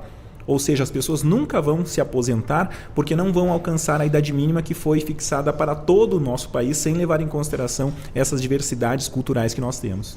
Justamente, de vez em quando a gente debatendo diversos temas, a gente acaba caindo na questão cultural. E eu vou citar o caso especificamente do jornalismo, em que meu pai era jornalista, ele era de uma época, ele era formado, por sinal de Pernambuco também, ele era formado numa disciplina que não existe mais, que era História Natural, e acabou se tornando jornalista. Mas ele era daquela época em que você se tornava jornalista de uma maneira absolutamente empírica. Você quer ser repórter? Então você acompanha o fulano que é da editoria de polícia, já citei esse exemplo aqui, e tem um cadáver numa cena de crime. Se você resistir e fizer um relato correto, você vai continuando, vai ficar cobrindo polícia por algum tempo. E se brincava dizendo que só os fortes é que conseguiam se tornar jornalistas e continuar naquela profissão. Ou seja, digo isso para ilustrar esse empirismo que muitas vezes você tem no dia a dia da nossa sociedade. Isso, voltamos à questão do retrocesso. Em situações como essa que foi descrita pela doutora, não há uma situação da falta até de formação do trabalhador. E você tem que se submeter àquilo, você se submete a um sistema de contratação que você não tem garantia nenhuma, como se aquilo fosse algo necessário para a sua formação como homem, digamos assim, dentro de determinada cultura. Nós não estamos mais uma vez visualizando uma tentativa de retrocesso nesse sentido? Com certeza. E estamos falando há pouco da necessidade de termos evolução normativa para disciplinar essas situações, e eu me pergunto de que adianta ter a lei se vai prevalecer o negociado sobre o legislado? O negociado entre pessoas que se encontram em situações diferentes, de subordinação, de poder aquisitivo, de nível cultural. De que adianta dar liberdade para uma pessoa estabelecer as cláusulas de um contrato se ela não tem poder algum para fazer prevalecer os seus interesses? Então, na verdade, está desprotegendo, está deixando essa pessoa ser literalmente explorada a partir do momento que tira uma proteção do Estado a reger esse vínculo com pelo menos uns direitos sociais mínimos. E essa questão de acidentes do trabalho e doenças ocupacionais é mais um fator que abala a previdência pública, né? Nós temos aí bilhões de reais pagos em benefícios previdenciários, né, decorrentes desses acidentes. É claro que a União tem como entrar com ações regressivas em face das empresas, mas, como eu disse, muitas delas desaparecem. Então, assim, no município é muito comum você ver uma sucessão de empresas que são criadas para prestar serviço para aqueles municípios e simplesmente desaparecem, depois aparece uma outra, né, com parentes, etc. Então, assim, é muito difícil essa fiscalização, né? Nesse caso do acidente mesmo, do trabalhador que sequer era registrado, até determinei ofícios ao Tribunal de Contas do Estado para uma responsabilização do próprio administrador, porque não é possível que e não era o primeiro caso, né, fatal, inclusive. Então, não é possível que tenhamos uma sucessão de acontecimentos desses e que não só afetam a vida do trabalhador ou da família, no caso de morte, mas afetam o setor público. Então, há um interesse coletivo aí, sem dúvida. Então, essa questão de acidentes e doenças, nós já melhoramos muito. Tenho 26 anos de carreira, no início nós não tratávamos tanto disso, a própria Justiça do Trabalho incorporou isso como uma política judiciária, então há seminários, uma cooperação interinstitucional, tudo para esclarecer direitos, porque, lógico, o trabalhador precisa de formação e precisa aceitar que determinadas condições são para protegê-lo, né? Então, há uma resistência, às vezes. Lógico, é muito melhor eu trabalhar sem luva, sem máscara, né? Alguns equipamentos trazem um incômodo pessoal, mas é importante que ele entenda que aqueles equipamentos podem evitar que ele perca um dedo, pode evitar que ele aspire uma substância que afete sua saúde, né? Então, isso são estudos, normas regulamentadoras, tem muito a ver também com o Ministério do Trabalho, que faz a fiscalização e faz a aprovação dessas normas num sistema tripartite, né? Que ele é discutido com cada segmento, empregado, empregador e governo, justamente porque cada atividade vai requerer um cuidado específico, um equipamento específico, as substâncias que podem ou não podem ser usadas. Então, assim, é um mundo isso. Mas isso é, de fato, um outro abalo à Previdência, se as pessoas não se aperceberem, né, de que há que se ter maior segurança e saúde nos ambientes de trabalho. Por favor. Eu queria fazer um acréscimo muito bem ponderado, essa relação existente entre desequilíbrio no meio ambiente de trabalho e as contas previdenciárias. Em 2019, quando foi aprovada a reforma previdenciária, a emenda 103, ela foi concebida a partir de um déficit da Previdência, ou seja, aquilo que se arrecada não é suficiente para se pagar os benefícios. Só que quais foram as mudanças principais? Benefícios programados, como por exemplo a aposentadoria, juntou idade mais tempo mínimo de contribuição, reduziu a despesa pública a partir da sistemática de cálculo da pensão por morte, que gera um benefício de renda menor para os pensionistas. Só que a reforma de 2019 não pensou nesse cenário de desequilíbrio no meio ambiente de trabalho, que é o que gera mais despesa previdenciária. Aproximadamente 70% dos requerimentos administrativos que são feitos ao INSS são benefícios por incapacidade. Não é salário maternidade, não é salário família, não é aposentadoria programada. É uma aposentadoria por invalidez, um auxílio acidente, um auxílio por incapacidade de uma pessoa que não vai poder garantir o seu sustento por um certo tempo e vai ter que receber essa proteção. E o que nós vimos em 2017, por ocasião da aprovação da reforma trabalhista e depois em seguida com o julgamento do Supremo sobre terceirização? O argumento daqueles que tinham uma certa resistência à terceirização é que terceirização no Brasil gera precarização de trabalho. Talvez na Suíça mude, talvez em outros países a terceirização melhore as condições do trabalhador, mas a realidade brasileira é que a terceirização precariza condições, inclusive de saúde e segurança. E a pejotização vai nesta mesma linha. No exemplo que citamos anteriormente, se o dono da empresa de coleta seletiva de lixo contrata gari, que é pessoa jurídica, quem vai comprar o equipamento de proteção? Quem vai ser responsável pela proteção da sua saúde, da sua integridade física? O próprio trabalhador. E às vezes, para obter uma remuneração maior no final do mês, ele vai economizar nisso e, consequentemente, vai gerar um risco maior de acidentes e uma repercussão previdenciária muito maior. No início falou-se a respeito daquela situação do motoboy que no trânsito, correndo para fazer uma entrega, e ele acaba sofrendo um acidente e todas as consequências disso. Mas considerando esse aspecto e outros que vimos no primeiro bloco e agora já nesse também, o gari que fica naquela situação, a falta de formação dessa mão de obra específica, uma cultura do submeta-se a isso e cresça na vida. Essa questão do acidente do motoboy é muito mais séria do que apenas uma mera discussão de trânsito, do que apenas a moto virada ali na esquina. É um problema social de saúde pública, coisa muito mais séria. Exatamente. Não se pensa... eu já ouvi várias pessoas em São Paulo dizer, vai ver como é que estão os hospitais públicos, setores inteiros de motoqueiros entregadores acidentados, né? Que não estão... E são jovens, geralmente pessoas jovens, né? Mas ainda também os de bicicleta, né? Porque além de né, estarem totalmente numa situação, digamos, desprotegida no trânsito de São Paulo, né? Tem a questão também do seu esgotamento físico, articular, por exemplo, né? Já que eles pedalam muitas horas, muitos dias seguidos, em pouco tempo aquele trabalhador ele está inutilizado. Até porque ele não tem nem condição de fazer um exercício para um fortalecimento muscular, digamos assim, né? Ele não se alimenta adequadamente, ele não tem as vitaminas que deveria ter. Enfim, é um problema de saúde mesmo, né?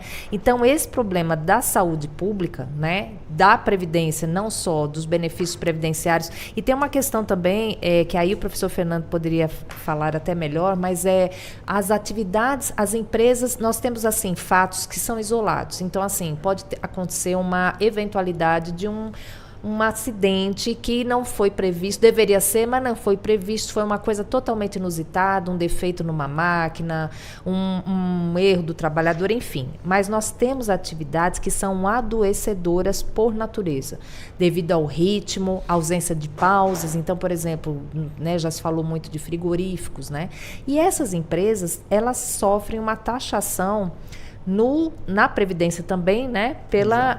O SAT, não é isso? Exatamente. Então, há um agravamento do que ela recolhe, é uma contribuição que ela recolhe quando ela é uma atividade adoecedora em que os trabalhadores mais comumente se afastam por doença ou por acidente, ela sofre esse agravamento, né? E quando a gente tem uma pejotização, tudo isso desaparece, sem contar que pejotização não há licença maternidade, você não vai ter uma mãe que vai ter um filho, vai se afastar, você não vai ter uma violação de direitos humanos, digamos, né? Empresa é uma despersonificação. E uma pessoa física que é despersonificada, além dela perder todos aqueles direitos que, se ela realmente for subordinada, perde, né? Há essas desconsiderações que nós estamos falando aqui, da sua própria saúde, da sua segurança, dessas licenças que ela teria remunerada caso fosse empregada. Então, é um problema social muito grande, não só o interesse público, mas social mesmo, da gente ver que mais e mais pessoas podem ficar sem nenhuma proteção social, nenhuma proteção. A doutora acabou de tocar num ponto que me parece bastante relevante, a questão da trabalhadora mulher, que tem uma série de características que são levadas em consideração, são conquistas da própria CLT e que ela fica desprotegida diante dessa situação, a começar da questão da maternidade. Exatamente, né? Seria uma situação de a pessoa num momento de extrema importância, né? Recebendo ali o seu filho, tendo que dar todo o cuidado e ficando sem qualquer fonte de renda, fonte de subsistência, sem qualquer amparo estatal. E o que me chama a atenção é que, além de repercutir diretamente nos direitos sociais desse trabalhador, além de repercutir no aspecto financeiro da nossa sociedade, repercute também no aspecto de segurança. Porque essa pessoa que está desempregado ou o motoboy que acabou de sofrer um acidente é a única fonte de renda daquela família. Se não puder trabalhar, ou vai mendicar ou vai praticar crime. Porque não vai receber algum tipo de proteção do Estado por não ter contribuído, não vai ter recebido um benefício, ou vai ficar dependente de um benefício de natureza assistencial, de um Bolsa Família. E nós temos visto cada vez mais aumentando o número de pessoas no nosso país que recebem uma proteção da assistência em detrimento da Previdência, o que é muito ruim. As pessoas acham que quando eu completar 65 anos eu vou ter direito a um salário mínimo de BPC-LOAS, que é o benefício de prestação continuada. Mas a sociedade está custeando esse benefício sem que aquele beneficiário tenha feito qualquer tipo de contribuição para que outra pessoa pudesse também receber essa proteção. Então, tirar as pessoas do guarda-chuva previdenciário e colocá-las no guarda-chuva assistencial é extremamente prejudicial para toda a sociedade. Aliás, eu me lembro agora justamente das famílias monoparentais. Às vezes é a única fonte de recebimento de uma família, às vezes ou é só um pai, mas na maioria das vezes apenas uma mãe. Extremamente preocupante. Exatamente, tanto esses benefícios, salário maternidade, se for segurado empregado tem um acréscimo que seria o salário família, e a preocupação maior justamente nesses casos de impossibilidade de trabalho em virtude de algum tipo de incapacidade, né, que pode acontecer a qualquer momento, é um benefício imprevisto, e a longo prazo vai repercutir na pessoa que trabalha a vida inteira e não vai ter acesso a uma aposentadoria. As questões de assédio, né? Como falamos de trabalhadoras, né? Cresceu muito, né? O número de processos que questionam assédio sexual e assédio moral também, né? Por conta de metas, produtividade, exigências exacerbadas, xingamentos, né? Então nós temos casos bem peculiares. Mas, por exemplo, houve um caso que chegou até o Supremo Tribunal Federal de uma jornalista, né? Que não vou discutir aqui se era PJ, se não era PJ, mas só a repercussão disso, né? Essa jornalista alegava que não era PJ, tinha um vínculo de emprego e, além disso, alegou um dano por misoginia, né? Do patrão. E quando essa ação foi analisada, se entendeu que ela era uma pessoa jurídica e simplesmente se julgou diretamente pelo Supremo Tribunal Federal improcedente a reclamação. Ou seja, aquele traço da misoginia, né, ou se fosse até um assédio, um abuso, ele passaria totalmente ao largo dessa discussão, porque PJ não sofre misoginia. Então, só para exemplificar o que se tornar pessoa jurídica pode significar para os direitos humanos e fundamentais garantidos na Constituição. Então, não fala apenas dos direitos sociais constitucionalizados, mas dos próprios direitos fundamentais, que a pessoa não pode sofrer racismo, a pessoa não pode sofrer assédio. Você está falando de CNPJ, você tá Sim, uma empresa, né? Aquela ficção jurídica. Então, uma empresa não pode sofrer misoginia, ela é uma empresa, né? Então, quando há como eu disse, despersonificação, se desconsidera a pessoa humana que presta aquele serviço porque ela é uma pessoa jurídica, ela não tem direito fundamental a nada, e nem trabalhista e nem fundamental. Então, isso é uma questão também para nós refletirmos sobre isso, né? Já que a gente tem valores caros, por exemplo, a questão da proteção à maternidade, ela é uma proteção à criança e ao adolescente, né? Não é a mulher apenas. O Estado ele tem interesse na proteção da infância. Há toda uma legislação que regula a proteção a crianças, adolescentes, né? Então, é isso também disso que nós estamos falando, né? Das nossas crianças que não terão essa proteção de ter o aleitamento materno, de ter sua mãe nos primeiros meses de vida, porque essa trabalhadora não vai poder ficar 6 meses em casa sem receber. Nós não temos um direito consuetudinário, ou seja, não é com base nos costumes, mas a jurisprudência ela tem um poder. Está aí o próprio Supremo, as Cortes Superiores que estabelecem isso. E as Cortes Superiores, inclusive, da Justiça do Trabalho. Aí eu lhe pergunto, diante de quadros tão variados, desse momento de mudança em que há muitos debates em relação a isso, como é que fica o trabalho dos juízes, dos juízes especificamente da área trabalhista, em relação a cada novo caso que surge com circunstâncias totalmente diferenciadas e com essas variantes? É um desafio muito grande, a jurisprudência está se conseguindo formatar uma jurisprudência, ou a gente ainda está sentando e olhando, observando e rezando? Não, sempre foi, né, da natureza da Justiça do Trabalho, análise caso a caso, por isso que ela tem tantas audiências e são ouvidas testemunhas, nós temos os documentos, nós temos uma série de elementos para identificar o que aconteceu de fato naquele caso, né? E a Justiça do Trabalho, ela tem se esforçado para consolidar uma jurisprudência, ou seja, para que haja mais segurança jurídica e não se tenha surpresas em casos semelhantes. Então, muito recentemente, vários temas têm sido apreciados pela Justiça do Trabalho, consolidando a jurisprudência. Então, agora, olha, esse caso é assim, então tem que ser julgado assim, para que todas as instâncias, né, apreciem. Assim como faz o Supremo Tribunal Federal, para que não haja sobre aquele tema mais discussões. Então, sempre é um desafio com as mudanças, mas eu acredito muito na nossa essência, no caso a caso, na análise individualizada, de acordo com aqueles elementos, para que a gente chegue à verdade daquele caso. É muito complicado quando a gente diz assim, não, mas esse aí não tem vínculo, né? Esse segmento aí não tem vínculo. Isso é muito complicado porque há casos especiais, há situações diferenciadas que naquela situação pode ter ocorrido diferente, né? Uma questão que fez toda a diferença, digamos assim, né? Então a gente tem que analisar com cuidado, mas eu acredito que a jurisprudência tem evoluído sim, assim como a legislação, para dar conta, né? Agora é por isso que a gente diz, sempre estamos em evolução, né? Sempre podemos avançar. O que se entendia antes, por exemplo, que podia se trabalhar com 14 anos, nós evoluímos socialmente na legislação para dizer que só a partir de 16 anos, né? Abaixo de 16 anos só como aprendiz. Então, acho que é uma evolução da própria sociedade e da legislação também e da jurisprudência. Eu vou fazer apenas um pequeno viés aqui, isso não foi combinado, fazer uma pergunta aqui, mas que eu acho que ela vem a propósito, até para talvez darmos uma boa notícia, em função que falamos muito das redes sociais, da internet, dos impactos tecnológicos sobre o direito da semana passada para cá. Para ver se a gente começa a semana com uma boa notícia, eu acho que vai ser uma boa notícia, o impacto positivo justamente dos meios digitais também tem sido, e isso ainda está em estudo e há medidas que estão prestes a ser tomadas, algumas já o foram, no sentido de que essa jurisprudência, mesmo diante de tanta variedade, ela tem se consolidado, ou seja, as informações relativas a muitos casos que vêm até do interior do Brasil, elas já chegam mais rapidamente, possibilitando que haja uma conformação mais específica da jurisprudência, mesmo em casos tão complexos. É isso mesmo que está acontecendo? Sim, está tendo uma divulgação muito maior, até mesmo esses julgamentos que nós vemos, né, pelas TVs, né? Então, o Supremo tem seus julgamentos televisionados, o TST, YouTube, pela própria TV Justiça. Há uma divulgação muito maior das informações. O juridiquês tem sido pouco desmistificado, digamos assim, além dos portais jurídicos disponíveis na internet, mas também no Instagram. Então, o Superior Tribunal de Justiça também divulga bastante. Nós temos aí visto discussões bem interessantes, né, a respeito da jurisprudência. Isso tem sido muito divulgado.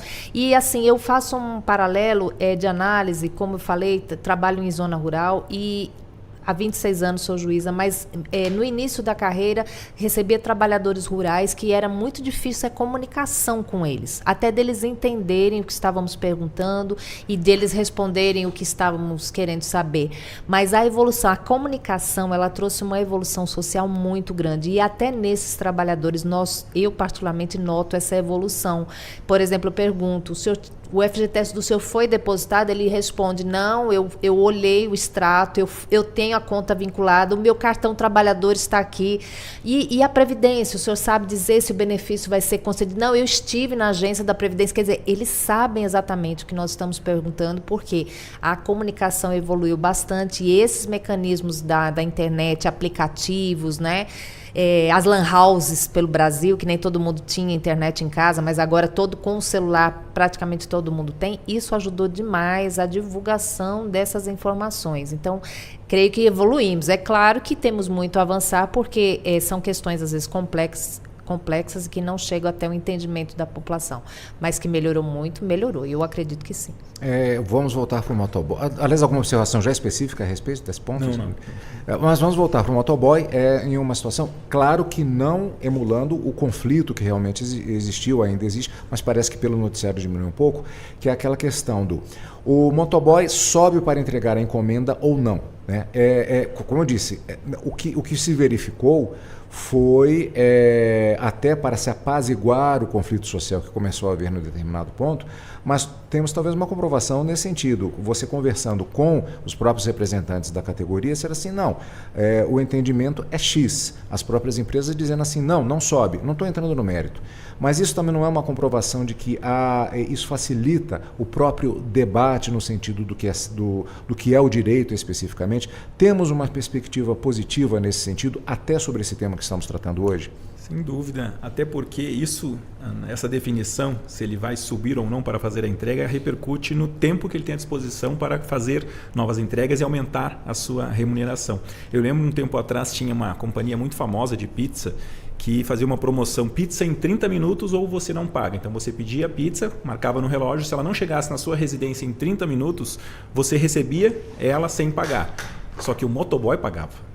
Porque ele é que demorou mais do que 30 minutos para entregar, né, a pizza na sua residência. E isso, consequentemente, como ele não quer ter prejuízo, ele vai agir de forma imprudente, vai passar no sinal vermelho, vai ter que fazer de tudo para conseguir cumprir esse tempo para não superar esse prejuízo. Então não era uma promoção feita pela empresa, era o trabalhador que estava sendo explorado se não fizesse essa entrega no tempo ajustado, no tempo prometido e, consequentemente, colocando em risco a sua vida e a vida de outras pessoas, até porque sabemos que a estatística de acidentes envolvendo motocicletas é infinitamente maior. A doutora Luciana já ponderou aí, setores inteiros de hospitais públicos, né, atendendo pessoas vítimas de acidente, de pessoas que não estavam numa prática de lazer, estavam trabalhando, garantindo o seu sustento, só que muitas vezes a dinâmica de trabalho acaba, né, forçando elas a terem uma atuação imprudente e vindo a sofrer um acidente. Especificamente em relação à contratação de MEIs ou a pejotização, que é o termo que estamos utilizando particularmente hoje, normalmente falamos da Previdência Social,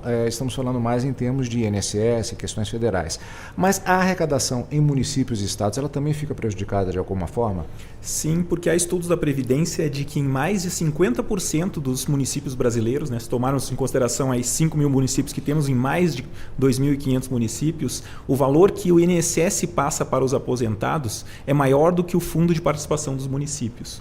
De modo que quem sustenta esses pequenos municípios são os aposentados. É fruto de um benefício previdenciário que garante a circulação de dinheiro nesse município. Se a Previdência quebrar, não tiver mais condições de pagar benefício, como tivemos nos estados, Rio de Janeiro ficou sem pagar os aposentados, no Rio Grande do Sul também atrasou, se isso evoluir para o INSS, vai prejudicar a economia local, porque mais da metade dos recursos que circulam naquela economia vão deixar de existir. Quem garante muitas vezes a manutenção, a continuidade de uma pequena farmácia, de uma pequena padaria, é o aposentado, que tem crédito porque sabe que todo mês ele vai ter a sua aposentadoria. Então, se nós não nos preocuparmos com o que está acontecendo, por exemplo, a pejotização e o seu reflexo, as suas consequências nas contas previdenciárias, vai prejudicar a economia desses municípios.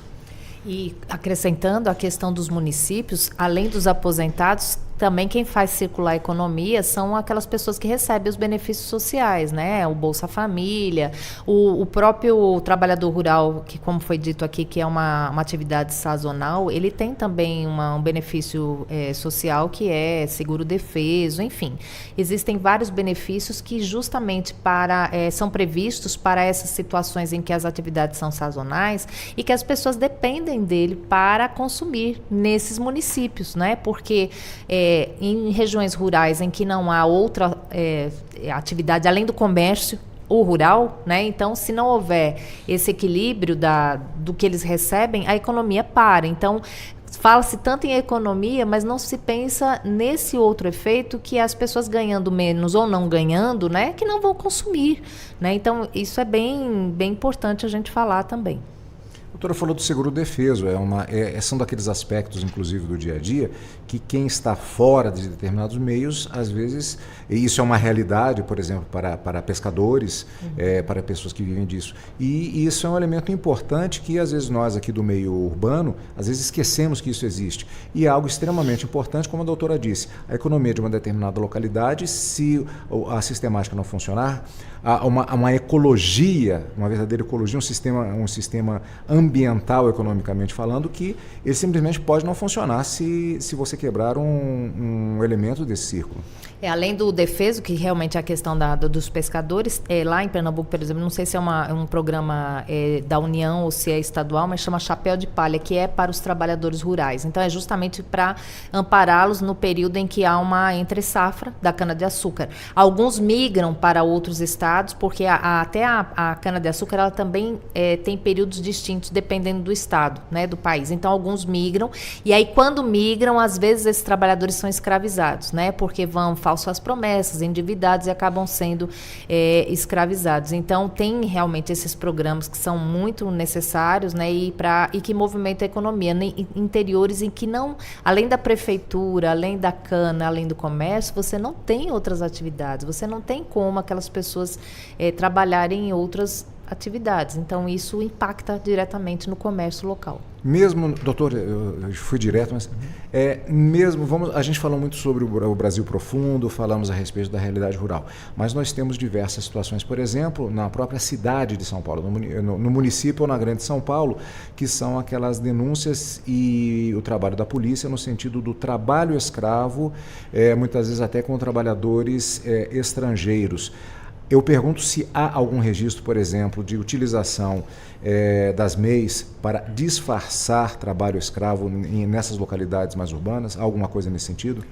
Eu me lembro de um caso que não foi exatamente MEI, mas foi essa questão de terceirização, né? Foi uma grande confecção que contratou estrangeiros e quando se contrata estrangeiros, eles têm muito receio de serem deportados, também não conhecem seus direitos, né? Então eles vêm para o país endividados por quem o trouxe, né? E ficam com muito receio de serem mandados de volta, porque ainda que a situação dele seja péssima aqui no Brasil, às vezes é melhor do que onde ele estava, porque sabemos que há países que a milícia, né, tem, provocado essa migração de pessoas por conta do receio da segurança mesmo, né?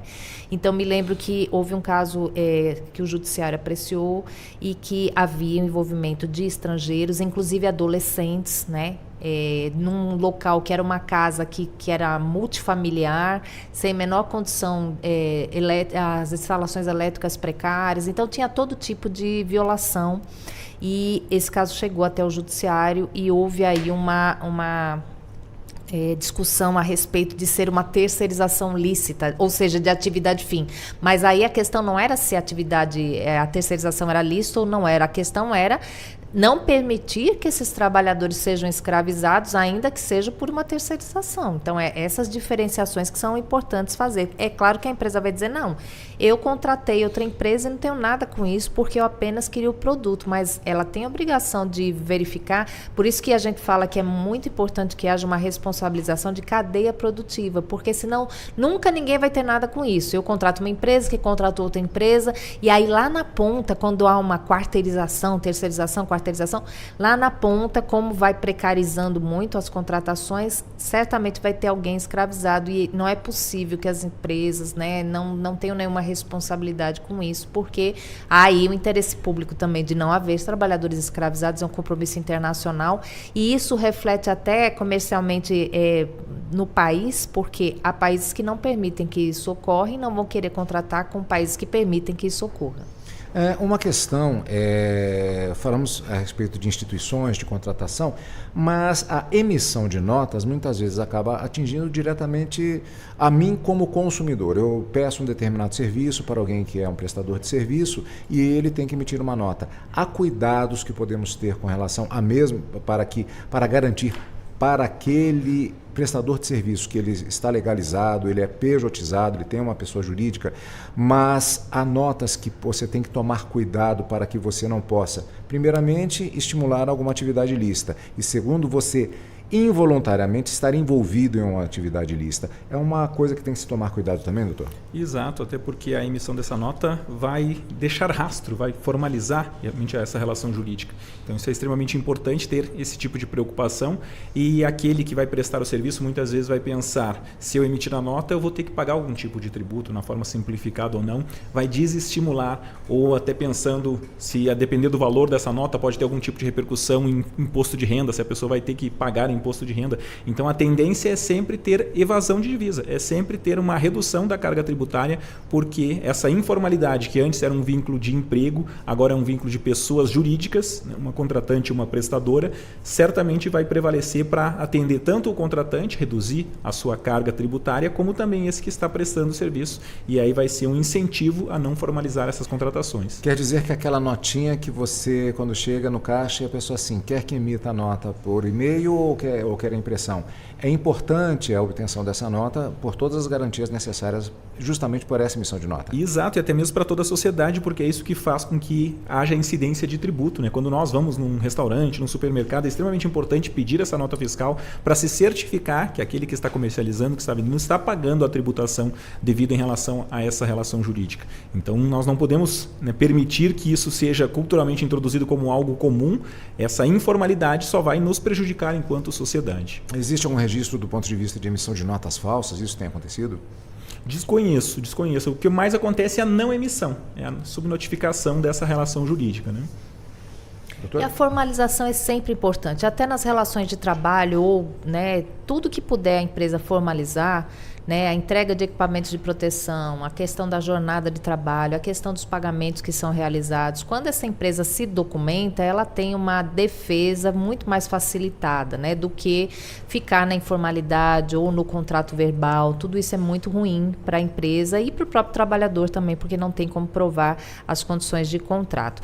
Mas teve uma observação que você fez quando fala da sociedade, né? Por exemplo, essa discussão que está tendo em São Paulo sobre se legaliza ou não o transporte de motocicleta, né?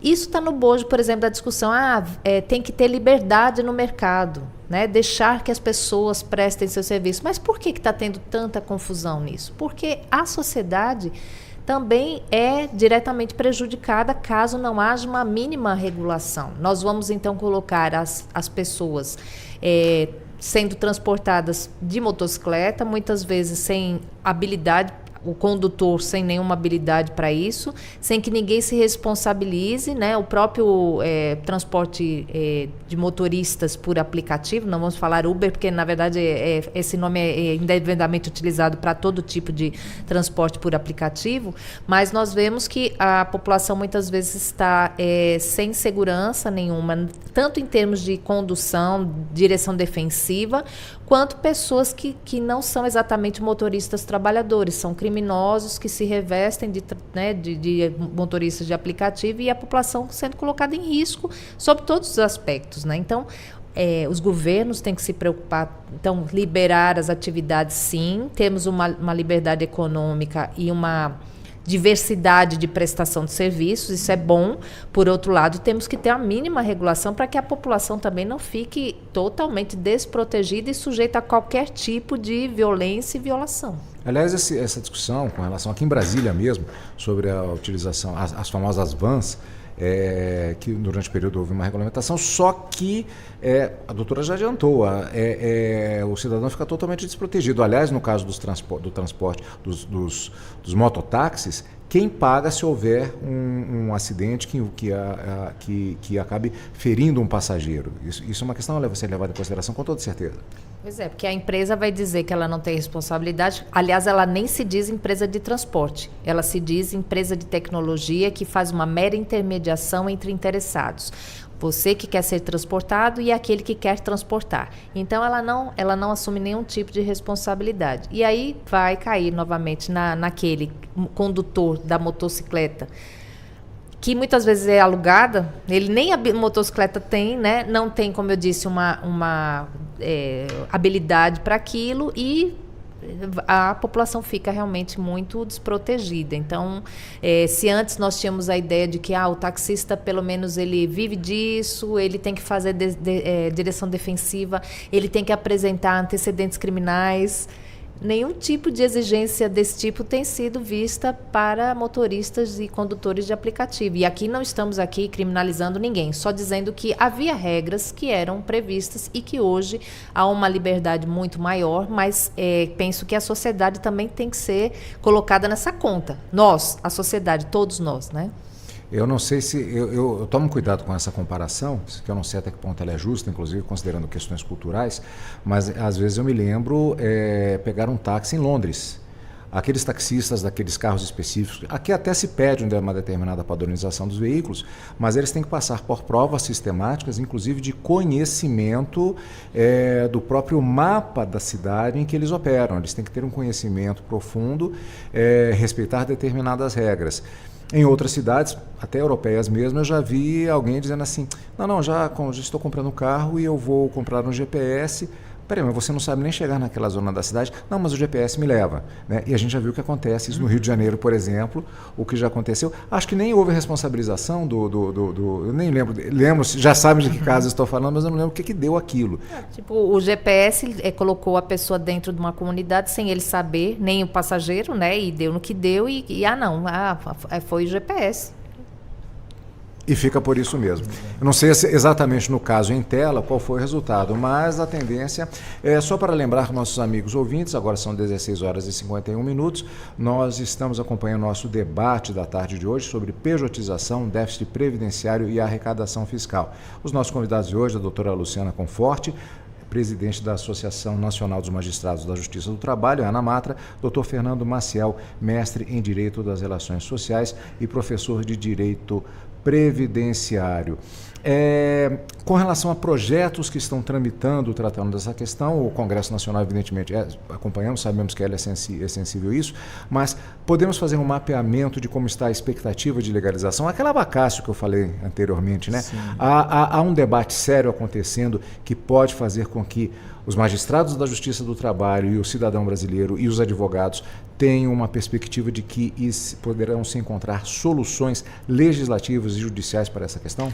Entendo. Eu parto daquela premissa, daquela teoria tridimensional do direito, fato, valor e norma. Então nós estamos diante de um fato, nesse exato momento nós estamos debatendo aqui, valorando os aspectos positivos e negativos, e depois é que virá uma normatização. Nesse meio tempo, certamente virá o Poder Judiciário, especialmente pelo Supremo Tribunal Federal, né, estabelecendo a aplicação do direito nesses casos concretos. Então eu acho que a legislação virá depois. Então, por isso que a preocupação nesse momento é acerca do julgado que o Supremo vai proferir em relação à possibilidade ou não dessa pejotização, da existência ou não de competência da Justiça do Trabalho para disciplinar essas relações, porque vai ser essa decisão do Supremo que vai impactar diretamente nessas relações jurídicas e, reflexamente, o que me preocupa mais como estudioso do direito previdenciário, na questão do déficit da nossa Previdência. Ou, né, o Legislativo aprovar os projetos que têm em andamento. Também pode acontecer isso antes do julgamento ocorrer, né, pelo Supremo, e aí teremos uma situação nova. Não existe a lei, agora existe. Como é? Sabemos que o governo encaminhou um projeto de lei com relação à regulamentação dos motoristas por aplicativo, sendo que apenas os de 4 rodas, né? Então, os entregadores, motoboys, etc., não estariam inseridos nessa discussão, né?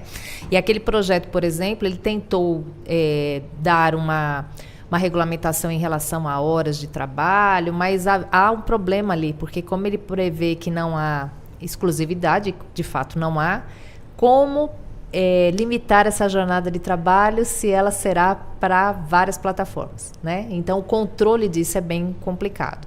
E outras legislações, como eu disse aqui, de ampliação, de especificação dessa competência da Justiça do Trabalho. Então, tudo isso está em discussão. Vamos aguardar aí o Congresso e também a decisão do Supremo Tribunal Federal. Aliás, a hora de trabalho desses profissionais, como é que ela está atualmente?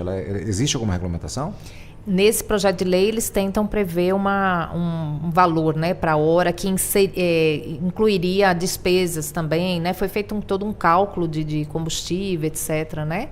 E agora, na questão atual, aí as plataformas mesmo, que é oferta e procura, né? É assim que vai ser, enfim, se você quer, você adere. E a grande preocupação é se teremos um limite máximo de horas de trabalho por dia. Como a doutora Luciana ponderou, a pessoa pode trabalhar para a plataforma A 8 horas, depois vai para a plataforma B mais 8 horas e depois para a plataforma C mais 8 horas. Ou seja, a pessoa vai trabalhar 24 horas, sendo que não haveria um registro, nenhum controle disso.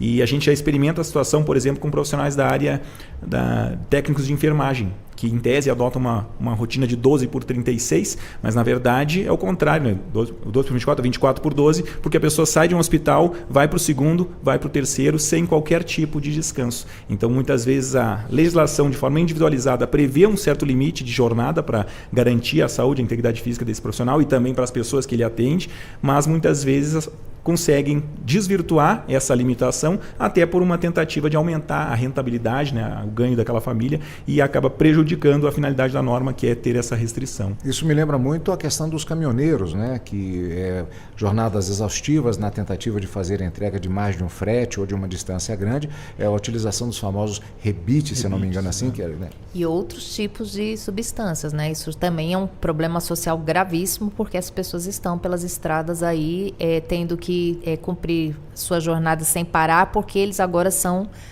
autônomos e só ganham pelo frete. Aliás, os motociclistas também têm registro já de utilização de substâncias também para puxarem uma carga horária extra, algo nesse sentido, ou não chegou ainda na Justiça do Trabalho, por exemplo? Deve haver, porque sempre quando há essa remuneração por produtividade, principalmente alguns que pagam renda né, tem aluguel do veículo além, né, do que ele tem que ganhar para si. Então, motoristas de táxi, de aplicativo, às vezes pagam renda, o carro não é próprio, é alugado, então certamente eles têm que ter uma jornada muito superior para não só tirar o seu sustento, como também pagar a renda. Ainda tem, agora me lembra, ainda existe aquela comercialização, uma espécie de terceirização. Primeiramente, o indivíduo ele é dono de um táxi, por exemplo, aí ele compra um outro táxi, compra um outro e ele passa a ter uma empresa, entre aspas, de transporte de passageiros, só que muitas vezes não legalizada. E aí também abre-se a possibilidade de uma pejotização também nesse sentido, que também é uma irregularidade. Peguei um motorista esses dias que disse que tinha que pagar R$150 da renda, né? Fora o combustível, que ele também tinha que colocar, fora a alimentação, que ele também tem que arcar, para depois saber quanto é que sobra. Então, ele disse que tinha dias que fica com R$15, por exemplo, 20, depois que tira toda essa despesa. Eu estou cansado só de ouvir. Olha só. Vale lembrar para você, amigo ouvinte da Rádio Justiça, agora são 16 horas e 58 minutos, que logo mais nós teremos o Jornal da Justiça, com transmissão simultânea pela TV e pela Rádio Justiça. E o jornal já está sendo preparado e você vai acompanhar logo mais. O Supremo Tribunal Federal marca audiência pública para discutir emendas parlamentares impositivas. STF reafirma a constitucionalidade do indulto natalino a pessoas condenadas a uma pena máxima de 5 anos de prisão. O governo federal terá que explicar gastos com viagens internacionais da primeira-dama, Janja Lula. Os dois acusados de roubar e matar o ciclista Vitor Medrado no Parque do Povo, em São Paulo, viram réus na Justiça Paulista. Distrito Federal é condenado a indenizar a família de um preso que foi agredido até a morte dentro de complexo penitenciário. A Advocacia-Geral da União e Procuradoria-Geral da República terão que se manifestar sobre o pedido de impugnação do afastamento do presidente da CBF, Edinaldo Rodrigues. E ainda, STJ decide que construtora que alterou o projeto de habitação popular para aumentar lucros deve pagar danos morais coletivos. O Jornal da Justiça desta segunda-feira, 19 de maio, começa logo mais às 6 horas da tarde, com transmissão simultânea pela TV e pela Rádio Justiça. Agora são 16 horas e 59 minutos. O tema sempre vasto e com muitas questões pendentes ainda, mas nós vamos encerrando o nosso programa de hoje com os nossos convidados especiais, doutora Luciana Conforte, presidente da Associação Nacional dos Magistrados da Justiça do Trabalho, ANAMATRA, doutor Fernando Maciel, mestre em Direito das Relações Sociais e professor de Direito Previdenciário. Muito obrigado pela disponibilidade, por estar nesta tarde conosco aqui na Rádio Justiça e vamos continuar acompanhando essas questões. Já fica renovado o convite para que possam voltar para continuarmos com mais novidades eventualmente sobre esse tema. Muito obrigado pela participação. Muito obrigada, foi um prazer. Agradeço e parabenizo a Rádio Justiça por promover debates tão relevantes para a nossa sociedade.